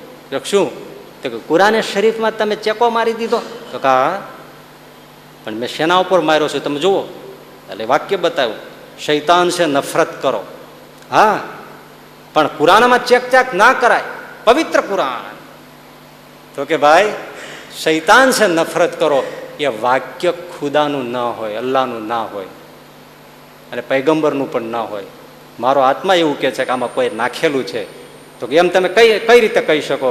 પછી જે રાબિયા બોલ્યા છે કે જો સાંભળો, જેણે એકવાર કુરાન પઢી લીધું એને પછી શૈતાન દેખાય જ નહીં. દેખાય તો એને કુરાન પઢ્યું નથી. તો એને કુરાન પઢ્યું જ નથી. એકવાર કુરાન પઢી જાય એને પછી ક્યાંય શૈતાન દેખાય જ નહીં. વાહ રે વાહ! કિંચિત અધીતા, અધ્યયન કોને કર્યું કહેવાય એની વાત ચાલે છે. હવે પુસ્તક હોય એનો મતલબ નથી, વાંચી જઈએ એનો પણ મતલબ નથી, પણ એકવાર કુરાન જેને પઢ્યું એને પછી શૈતાન દેખાય નહીં. એક ગ્રહસ્થ છે ને એની દીકરીને વાપરવા માટે રૂપિયા આપે, રૂપિયો 2 રૂપિયા એમ વાપરવા આપે. તો ઓલી છોકરી જઈને રામાયણમાં મૂકી આવે. રાતે રૂપિયો 2 રૂપિયા આપ્યા હોય ને રામાયણમાં મૂકી. હાલ એના બા બાપુજીએ પૂછ્યું કે તને રૂપિયા આપીએ છે તો તું બીજે ક્યાંય નથી મૂકતી, રામાયણમાં કેમ મૂક્યા છે? તો કે રાતે ચોર આવે તો ચોરી ન થાય ને. તો કે પણ ચોર તો બધે જ ચોરી જાય. તો કે ના બાપુજી, ના માં, સાંભળો, ચોર રામાયણ અડે નહીં, અને અડે તો પછી ચોર રે નહીં. કોઈ દિવસ ચોર રામાયણ ખોલે નહીં, ખોલે નહીં. રામાયણ કોઈ દિવસ ખોલે નહીં. અને જો એકવાર ખોલે તો ચોર ચોરી કરી શકે નહીં. એ 7 વર્ષની દીકરીની સમજણ તમે જુઓ. એટલે હું રામાયણમાં રૂપિયો મૂકું છું. મારો રૂપિયો ચોરાય નહીં, કારણ કે એ ખોલે નહીં, અને જો ખોલે તો ચોરી કરી શકે નહીં. એટલે મારો રૂપિયો સલામત રહે. એક દીકરીને પૈસો બચાવવા પણ એની જે વાત ફેંકી છે સાહેબ, એમ વચનામૃત વાંચ્યું એને કહેવાય કિંચિત અધીતા, થોડું વાંચ્યું એને કહેવાય અધ્યયન, પાઠ કર્યું એને કહેવાય સ્વાધ્યાય. કોને કહેવાય? સ્વ એટલે પોતે, અધ્યાય એટલે પાઠ. જે તમે મનન ચિંતન કર્યું એ તમારો હિસ્સો બની જાય, ભાગ બની જાય, લોહી બની જાય, માંસ બની જાય, રક્ત બની જાય. એને કહેવાય સ્વાધ્યાય. સ્વનું અધ્યયન થાય એને સ્વાધ્યાય કહેવાય, એને અધ્યયન કર્યું કહેવાય. વાંચતા જાય ને પોતાનો સામે વિચાર થતો જાય કે આમાં તો આમ કીધું છે ને હું શું કરું છું. શિક્ષાપત્રી વાંચે ને આપણે શું છે, પાઠ કરવાનું બહુ તાન. આટલા પાઠ કર્યા ને આટલા પાઠ કર્યા, પણ એમાં આવ્યું શું? તમે એની સાથે તાલો મેળવો કે આમાં તો આમ કહ્યું છે ને હું ક્યાં છું. હવે એમાં સીધું જ વાંચતો ને એમાં આવે અમારા સત્સંગીએ કોઈ વ્યસન ન કરું, છતાં ચાલુ, તો આ વાંચ્યું કહેવાય? અમારા સત્સંગીએ જ્યાં ત્યાં થૂકવું નહીં, છતાં આપણે ઘણાને જોઈએ છે કે હાલતા ચાલતા ગમે ત્યાં આવું મંદિરનો ચોક હોય તો એમાં થૂંકી લેતા હોય, બગીચાને ખૂણે થૂંકી લેતા હોય. હવે તો એ શિક્ષાપત્રીમાં નથી આવતું. રોજ આમ વાંચીને પાઠ કરીને મૂકી જ દેતા છે. મને આ બહુ વિચાર આવ્યો કે આટલી સામાન્ય વાત છે ને આમાં તો કંઈ બીજું છે જ નહીં. હવે એમાં આવે કે અમારા સત્સંગીઓ વાવેલું ખેતર હોય, બગીચો હોય, મળમૂત્ર કરવાને જ્યાં ત્યાં થૂકવું નહીં. હેક થૂક કરીને રસ્તામાં કેમ થૂકી શકાય? અને આપણે આમ સીધી અડધો નહીં, કલાક સુધી મને ખબર છે મેં વાતો કરી હોય કે પાણીનો બગાડ ન કરો, અનાજનો બગાડ ન કરો. સવાર છૂટીને પછી તરત એનું એ જ ચાલુ હોય, એનું એ જ ચાલુ હોય. એક ખાલી હાથ ધોવાય ને તો આખો નળ ખોલી હળહળાટ પાણી જાય, 1 ડોલ પાણી બગાડી નાખે ખાલી એક હાથ ધોવામાં, જે એક નાના ગ્લાસથી ધોઈ શકાય એમ હોય સારામાં સારું, છતાં પાણી બગડે જ છે. તો શું સાંભળ્યું?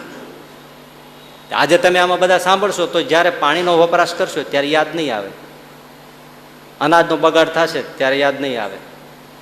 ભાઈ રોટલીનો ટુકડો હોય કે ભાખરીનો ટુકડો હોય, પણ કોઈ ગાય ભેંસ કૂતરાને મુખે જાય એ શાસ્ત્ર આજ્ઞા છે, પણ છતાં આપણે ગટરમાં નાખી દઈએ એ ક્યાંની ન્યાય ગણાય? એટલે આપણે શું છે, વાંચીએ છીએ પણ મનમાં નક્કી શું કરીને બેઠા છે, કરતા હોય એમ જ કરવાનું છે. આ તો ખાલી વાંચવાનું એ જ તો, બીજું શું? આપણે તાળો મેળવતા તો વાંચતા જ નથી ને. મારે વર્તવું છે, મારા માટે કહે છે એવું તો માનતા જ નથી ને. અર્જુનને ગીતા લાગી ગઈ શા માટે? એ ડાયરેક્ટ એમ જ માનતા હતા કે મને કહે છે. ત્યારે આપણે ગીતા વાંચીએ ત્યારે શું થાય? આ તો અર્જુનને કહે છે. આપણને ક્યાં કહે છે? વચરામત વાંચીએ ત્યારે શું થાય? આ તો મુક્તાનંદ સ્વામીને કહે છે, આ તો બ્રહ્માનંદ સ્વામીને કહે છે, આ તો સુરા ખાચરને મહારાજ ઉત્તર આપે છે, આપણને મયારામ ભટ્ટને કહે છે. આપણને ક્યાં કહે છે? ત્યારે તારું નામ ક્યાંથી હોય તે દી એમાં? અને ત્યાં તારું નામ હોય તો તું અહીં શેનો બેઠો હો?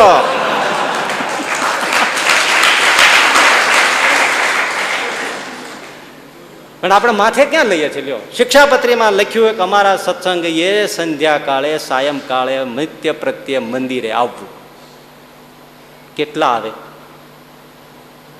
બોલો? બાજુમાં મંદિર હોય તો કોણ આવે? નહીતર મંદિરો આમ ભરાયેલા ના રહ્યા, આમ પણ દીઠ ખડી ગયેલા વૃદ્ધો જ હોય છે. એ થોડા 1% જેટલા, બાકી એ ઘરે બેઠા હોય, એ શિક્ષાપત્રી વાંચતા હોય. અને પાછા કહીએ મંદિરે આવવું નજીક જ છે, દેખાય નહીં ને હું જાવ.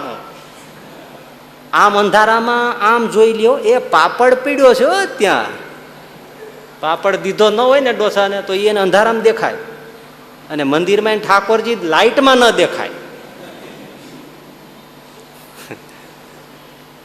સાયંકાળે મંદિરે આવવું. કેટલા આવે? એટલે ભાઈ બહુ પ્રવૃત્તિ હોય ને એવું હોય તો અઠવાડિયે રવિવારે એકવાર. પણ આપણે તો ન આવવાનું નિયમ, આવવાનું નહીં. શું ન ઘણા તો સારું છે, આ દેશ છે વળી એવો તે. બાકી વિદેશની અંદર તો મારા રવિવારે તો ચર્ચમાં જાય હો. અને આપણે તો ક્યારે જાય ખબર છે? હમણાં 9 વર્ષ આવશે ને ત્યારે, એક જ દિવસ નવા વર્ષ પછી મંદિરની ધજાઈ જુએ નહીં. હવે સત્સંગીઓ વાંચતા હોય આમાં સાંભળે એને યાદ રાખવા જેવું છે. નિત્ય પ્રત્યે સમય મળે ત્યારે 24 કલાકમાં નજીકમાં આપણા ઈષ્ટનું મંદિર હોય ત્યાં જવું જ જોઈએ. એ મૂર્તિ જે મંદિરમાં બિરાજે છે એમાં હેત થવું જ જોઈએ. એનું દર્શન કરીએ ને ત્યારે એમ થવું જોઈએ, લાડલા એમ ભાવ પ્રેમ થાય. વાંચે છે પણ અધ્યયન પોતાનું થતું નથી. એનો અર્થનો શું અર્થ? શું વાંચ્યાનો અર્થ શું? અધ્યયન એ પોતાનો તાળો મેળવે, હું ક્યાં છું.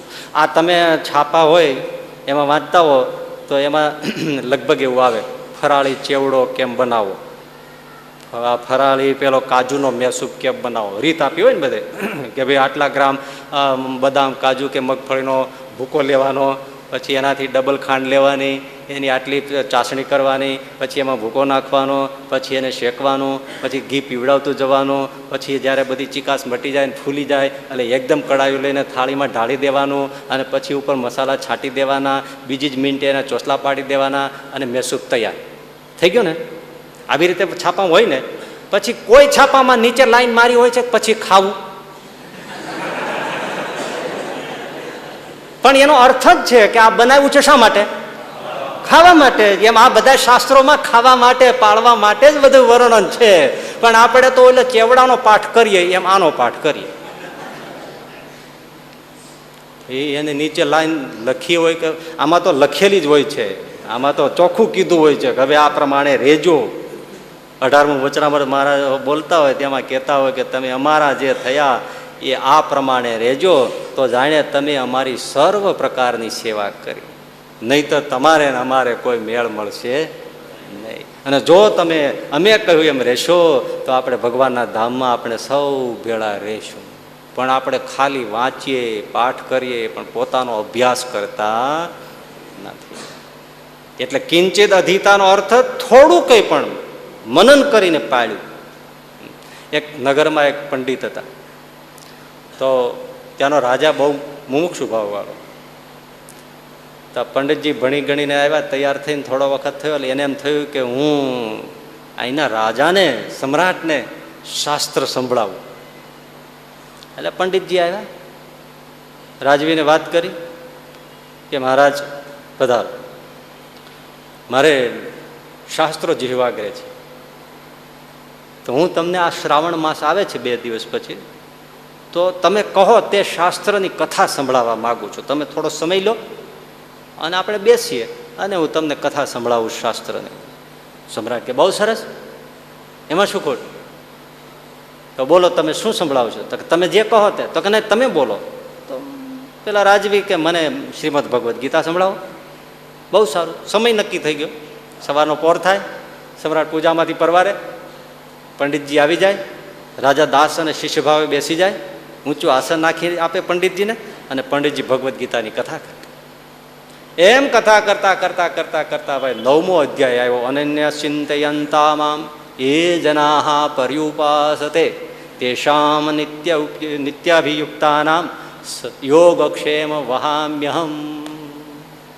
જે મારું અનન્ય ચિંતન કરે છે, સર્વભાવે ચિંતન કરે છે, સતત મને જોડાયેલો રહે છે, મારામાં જ મન રાખે છે, એવી રીતે વર્તનારો જે મારો ભક્ત છે એના યોગક્ષેમનું ભગવાન શ્રી કૃષ્ણ કે હું વહન કરું છું.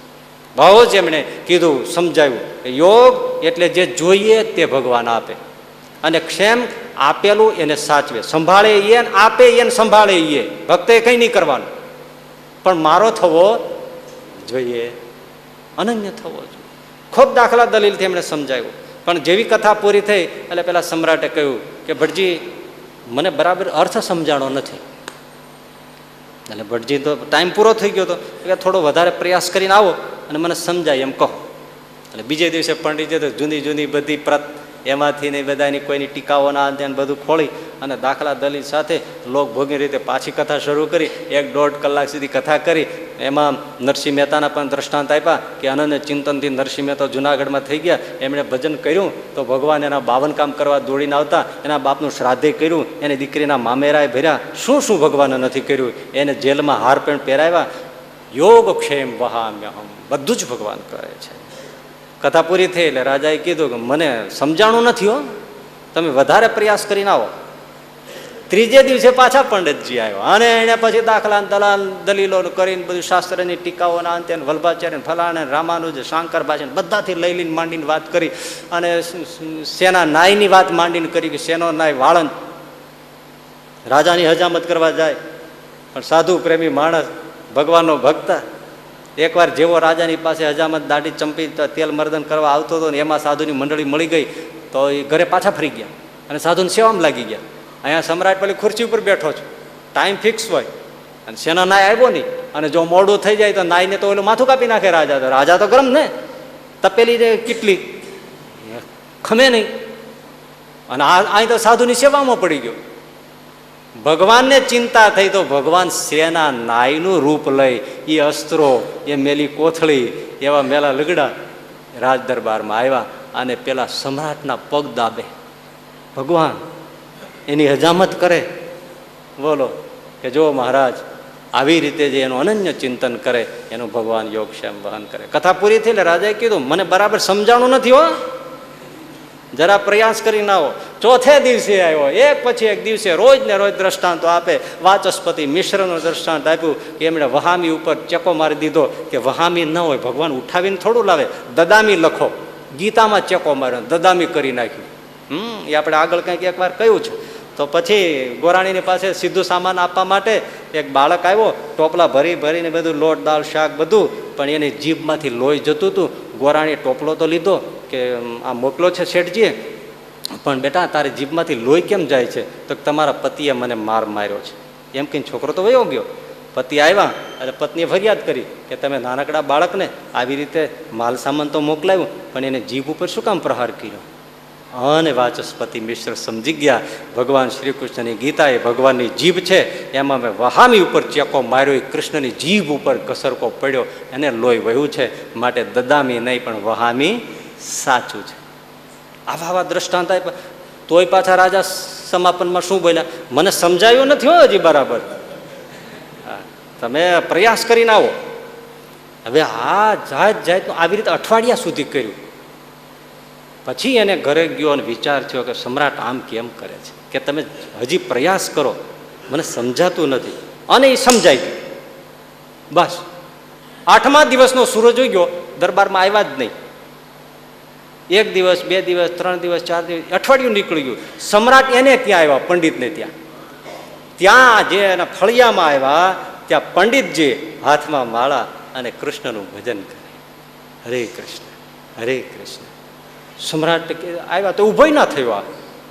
સમ્રાટે કહ્યું પંડિતજી આપ તો મારા ગુરુ કહેવાય એટલે આપને હું પ્રણામ કરું, પણ રાજ દરબારમાં તમારી કથાની પ્રતીક્ષા કરું છું અને તમે આવતા કેમ નથી? તો કે મને સમજાઈ ગયું છે એટલે નથી આવતો. શું સમજાઈ ગયું?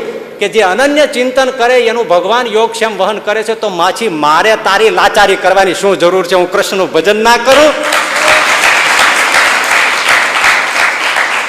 કે હું કથા કરું પછી તું રૂપિયો રોડું આપે એનાથી હું મારો રોટલો ગુજારો કરું, હું નરસિંહ મહેતાના દ્રષ્ટાંત દઉં અને અનન્ય ચિંતન કરે, ભગવાન એને બધું આપે છે, તો પછી હું તારે ત્યાં શું કામ ઢસડા કરવા આવું? એટલે જેદુનો બેઠો છું તેદુનું પ્રત્યક્ષ પ્રમાણ છે, રોટલા તો મળે છે પણ સમ્રાટ પણ મારી પાસે સામેથી આવે છે. આ યોગ છે મહાન. અને રાજા પગમાં પડ્યો. હવે મને સમજાઈ ગયું, હવે મને અર્થ સમજાઈ ગયો. મારે આ જ જાણવું હતું. મને પહેલે જ વખતે લાઈટ થઈ ગઈ હતી, પ્રકાશ થઈ ગયો હતો કે જો ખરેખર આમ જ હોય તો પંડિતજી મારી પાસે સામે ચાલીને શું કામ આવે છે? મારી પાસે શું કામ ભીખ માગે છે? મારી દક્ષિણા ઉપર લાચારી શું કામ કરે છે? તો કૃષ્ણની લાચારી કેમ નથી કરતા? અને તમને સમજાઈ ગયું, મને સમજાય. એ ક્યારે સમજાણું? પોતાની સાથે મિલાયું, સ્વાધ્યાય કર્યો, અધ્યયન કર્યું, મનન કર્યું, ચિંતન કર્યું, ત્યારે એ સેન્સમાં, એ સંદર્ભમાં શંકરાચાર્યજી કહે છે કે એક ટુકડો પણ, થોડું પણ તમે મનન ચિંતન કરો તો યમદૂત અડી નહીં શકે. એકાદ ટુકડો. આપણા શાસ્ત્રીજી મહારાજ, ગુરુદેવ શાસ્ત્રીજી મહારાજ 1978માં અમેરિકામાં ગયા, એમાં ઈરી પ્રદેશમાં ગયા. ત્યાં કાંતિભાઈ બહુ સારા હરિભક્ત, તો એમને ત્યાં ઉતારો હતો. એ કાંતિભાઈ હજુ પણ છે અને સારા ભાવવાળા છે.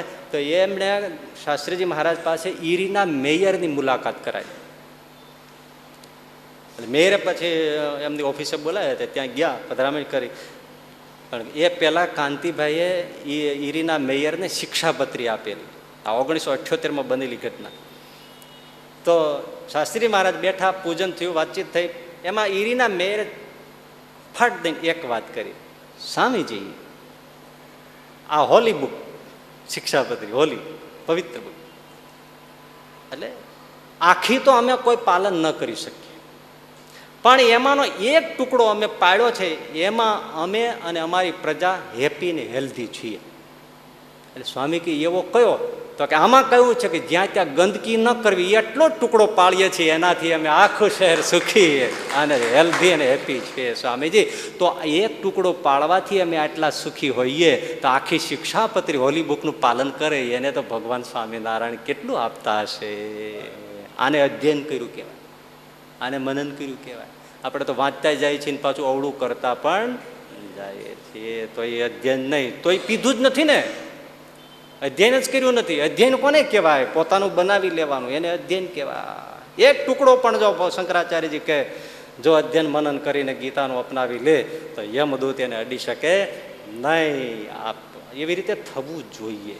હા, આ પાદરી છે ને આપણા દેશમાં ફરે અને ઉપદેશ આપતા હોય. હવે એકવાર બધા આમ બેઠેલા 7-8 જણા હશે, વાતચીત ચાલતી હતી. તો એ પછી ચર્ચા આવી ચડી ગઈ, પાદરી ઉપર નાખી કે તમે ખૂબ ઉપદેશ તો આપો છો, સારી સારી બાઇબલની વાતો કરો છો. આ તો બધા વેલ એજ્યુકેટેડ માણસો ને બધા, તમે બહુ સારી વાતો કરો છો બાઇબલની. અને અમારા સમાજમાં સાધુ સંતો પણ ગીતાની, રામાયણની, ભાગવતની ઠેર ઠેર આ બધી વાતો તો થાય જ છે ભાઈ.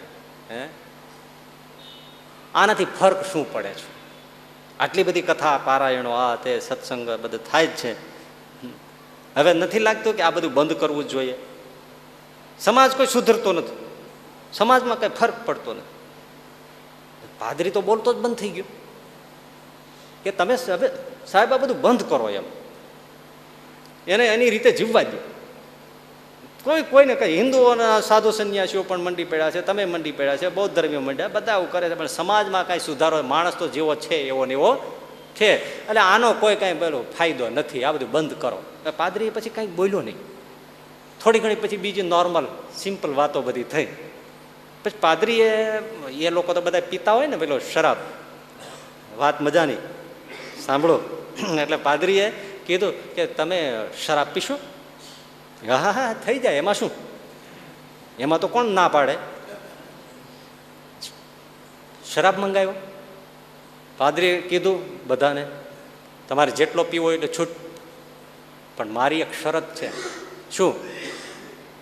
2-3 ગ્લાસ ભરી દઉં, પેગ કોગળો કરીને કાઢી નાખવાનો, કોગળો કરીને કાઢી નાખવાનો, મોઢામાં લેવાનું, મોઢામાં મમળાવી અને કાઢી નાખવાનું. આ એક શરત પાડો, પછી આગળની વાત પછી. હવે આ તો નવીન શરત લાગી એટલે સૌ બધો મોઢામાં લ્યા, મોઢામાં ગુડગુડ ગુડગુડ કરી અને કાઢી નાખે. મોઢામાં લે, ગુડગુડ ગુડગુડ ગુડ કરી કાઢી નાખે. એક એક બબે પ્લેગ આમ કાઢી નાખ્યા. પછી પાદરીએ કીધું એક એક બબે ત્રણ ત્રણ પીવાઈ ગયા આવી રીતે, તો હા કોગળા કરીને કાઢી નાખ્યા. તો નશો કેમ ચડતો નથી?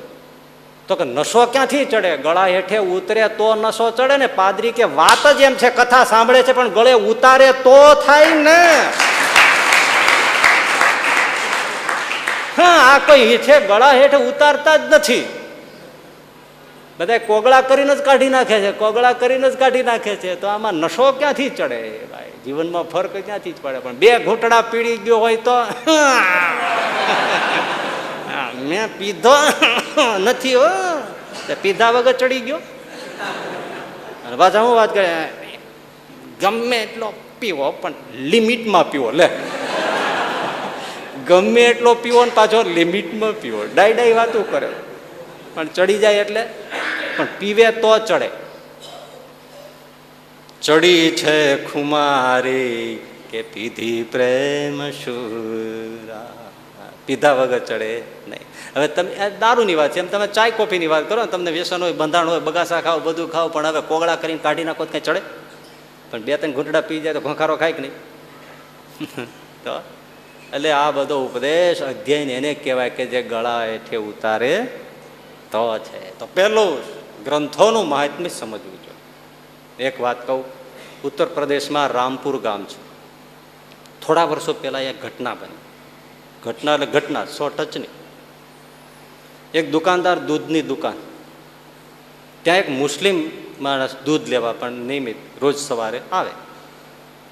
અને ત્યાં એ પ્રદેશની રીત છે ને, માટીની કુલડીઓમાં દૂધ, દહીં, છાશ બધું માટીની કુલડીઓમાં જ આપે. રોજ પેલો મુસ્લિમ સજ્જન દૂધ લેવા આવે, માટીની કુલડીમાં એમને દૂધ આપે અને દૂધ લઈને પેલા મુસ્લિમ સજ્જન જતા રહે. મુસ્લિમ સજ્જન ખરેખર સજ્જન એમ. એમાં એક દિવસ એમણે આવ્યા અને આ બનેલી ઘટના, એમણે દૂધની કુલડીમાં દૂધ આપ્યું, લીટર 2 લીટર જે જોઈતું છે એ લીધું, માથે પેલા કાગળ ઢાંકી દીધો અને લઈને જતા હતા. પણ જેવા 10 ડગલા આમ ગયા અને કુલડી ઉપર નજર પડી અને કાગળ ઉપર નજર પડી, લાલ ટાંડા જેવી આંખો થઈ ગયો અને પાછા ફેરાઈ. दुकानदार ने कि अरे तुम आदमी हो कि क्या हो, पशु जनावर हो, क्या हो तुम हिंदू हो, तुम हिंदू की औलाद हो, तुम क्या हुआ साहब जी, देखो इस पे, देखो ये कुलड़ी पर तुमने क्या रखा है, किसका कागज तुमने पस्ती रख कर दिया है, देखो क्या है ये सब. હવે એ પાનું ફાડીને જે મૂક્યું હતું ભગવદ્ ગીતાનું હતું. ये हिंदू धर्म का पवित्र ग्रंथ, पाक ग्रंथ, उसी धर्म ग्रंथ का तुम पन्ना ऐसे फाड़ के एक कुलड़ी पर रखते हो, पस्ती में डालते हो, रास्ते पे डालते हो, ऐसा इस्तेमाल करते हो, तो मूर्ख हो, सुन लो, ये तुमने तुम्हारा धर्म का अपमान किया है. लेकिन सुनो भाई, ऐसे तुमने यदि तुमने कुरान का पन्ना फाड़ के ऐसे रखा होता तो तुम जिंदा नहीं होता. हमारा इतना कुरान के प्रति प्रेम भाव है, पवित्र भाव है, पूज्य भाव है, इतना तुम लोगों को तुम्हारी गीता पर भाव नहीं है, पूज्य भाव नहीं. या भगवान या खुदा हिंदू धर्म की क्या यही अवनति है कि अपने पवित्र ग्रंथों के प्रति इतना आदर भी नहीं. हाँ? जिंदा नहीं होते, कुरान का पन्ना फाड़ के रखा होता तो तुम, और तुम गीता की यही हालत करते हो. અને તમે જુઓ આ મુસ્લિમો છે એ પ્રિન્ટિંગ પ્રેસમાં કુરાન છપાતું હોય, આખો પ્રેસ સાફ થઈ જાય, અને સરખું પાનું ના નીકળે તો આમ હાથમાં ઝીલી લે. હા, અને એક એક પન્નાને કુરાનમાં મુસ્લિમો આમ હાથમાં ઝીલતા જતા હોય અને ગોઠવતા જતા, હાથમાં ઝીલતા. અને જેમાં પ્રિન્ટિંગ સારું ન ઉપસે એને લઈ લે અને વ્યવસ્થિત રીતે એને પવિત્ર સ્થાનમાં એને વહાવી દેવામાં આવે. ક્યાંય તમને કુરાન ક્યાંય રખડતું નહીં મળે.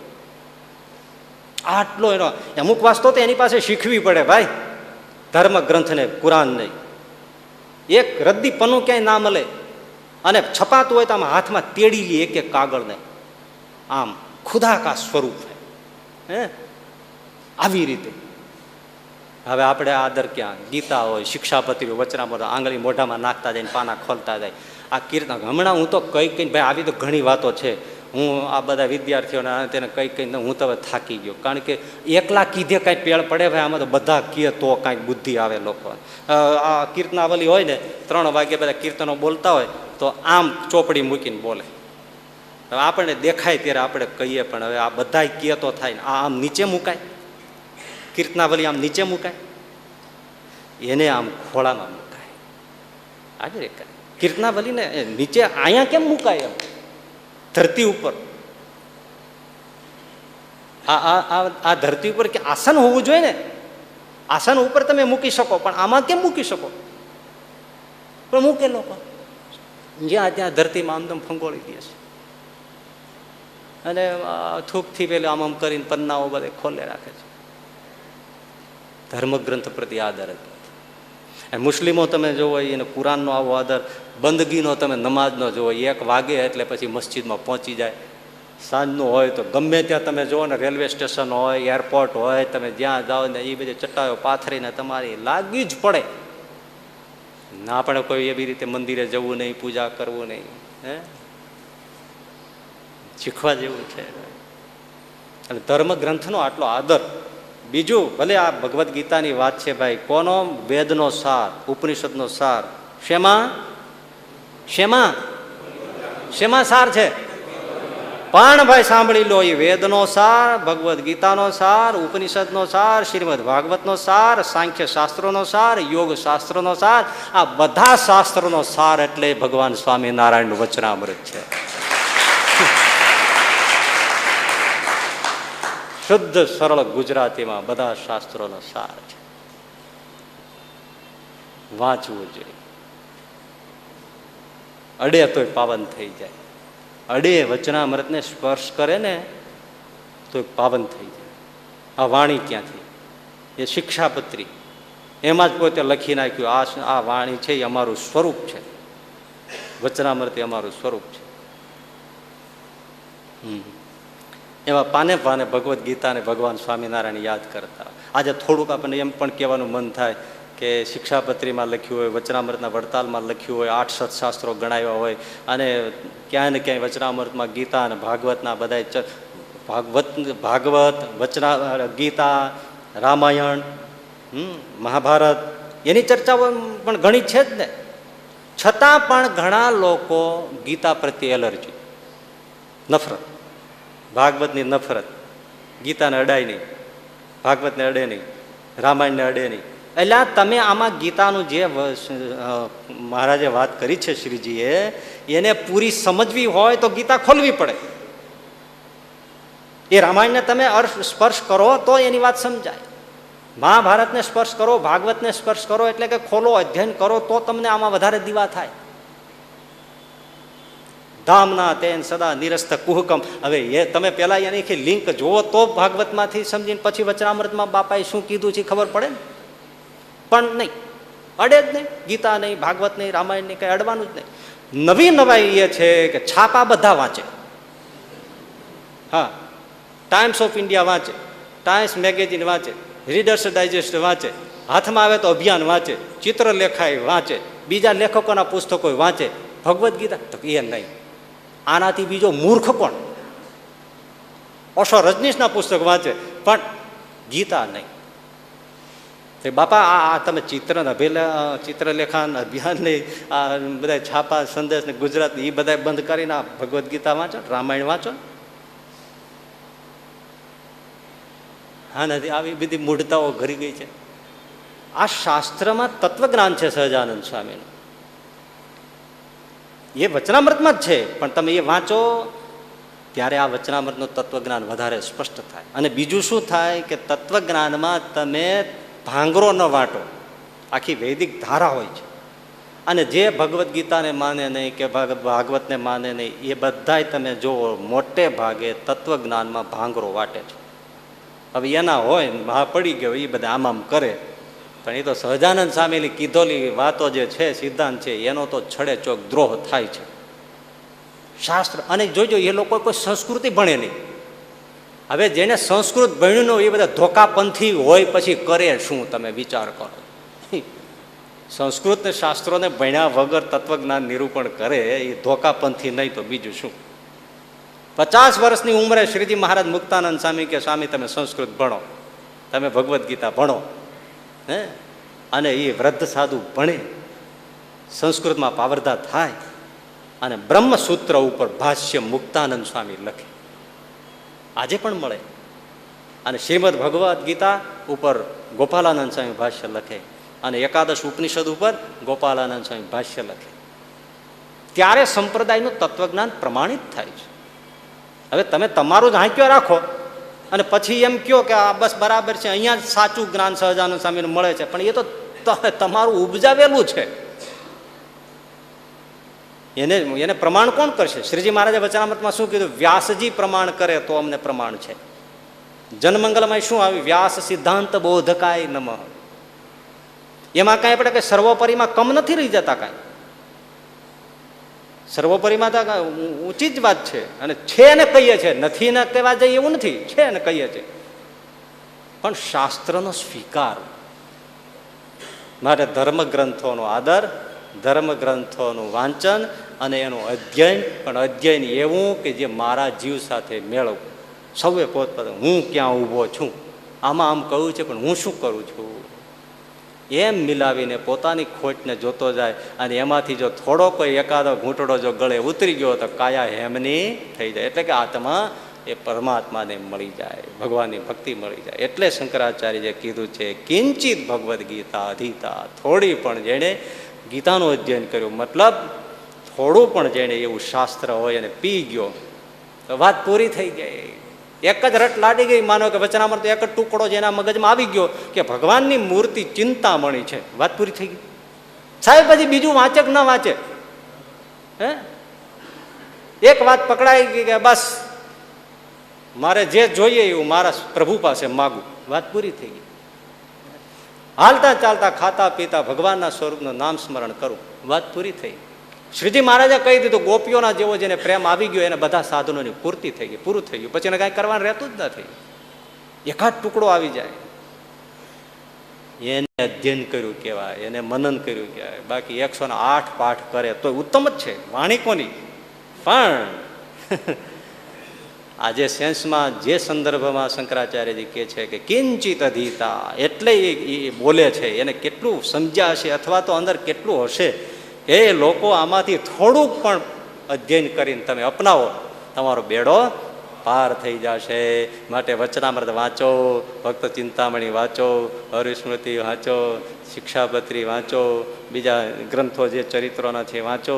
અને એમાંથી જે કીધું છે એને વિચારવાનું અને આપણી જે ખોટ હોય એને વિચારવાની, એ દૂર કરવાની. તો આપણે એ અધ્યયન કર્યું અને પાન કર્યું કહેવાય. આગલી વાતો બાકી. સહજાનંદ સ્વામી મહારાજની.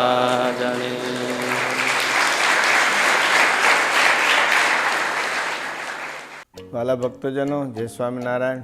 ભજન, કથા વાર્તા, સત્સંગ આપણા જીવનનું અંગ છે. આપ સર્વે ગુરુકુલ પરિવારના યુટ્યુબ, ફેસબુક વગેરે માધ્યમોથી નિત્ય અમારી સાથે જોડાયેલા રહો છો. તો આ બધા ઉત્સવોને યુટ્યુબ ઉપર નિહાળો, શેર કરો, સબસ્ક્રાઈબ કરો.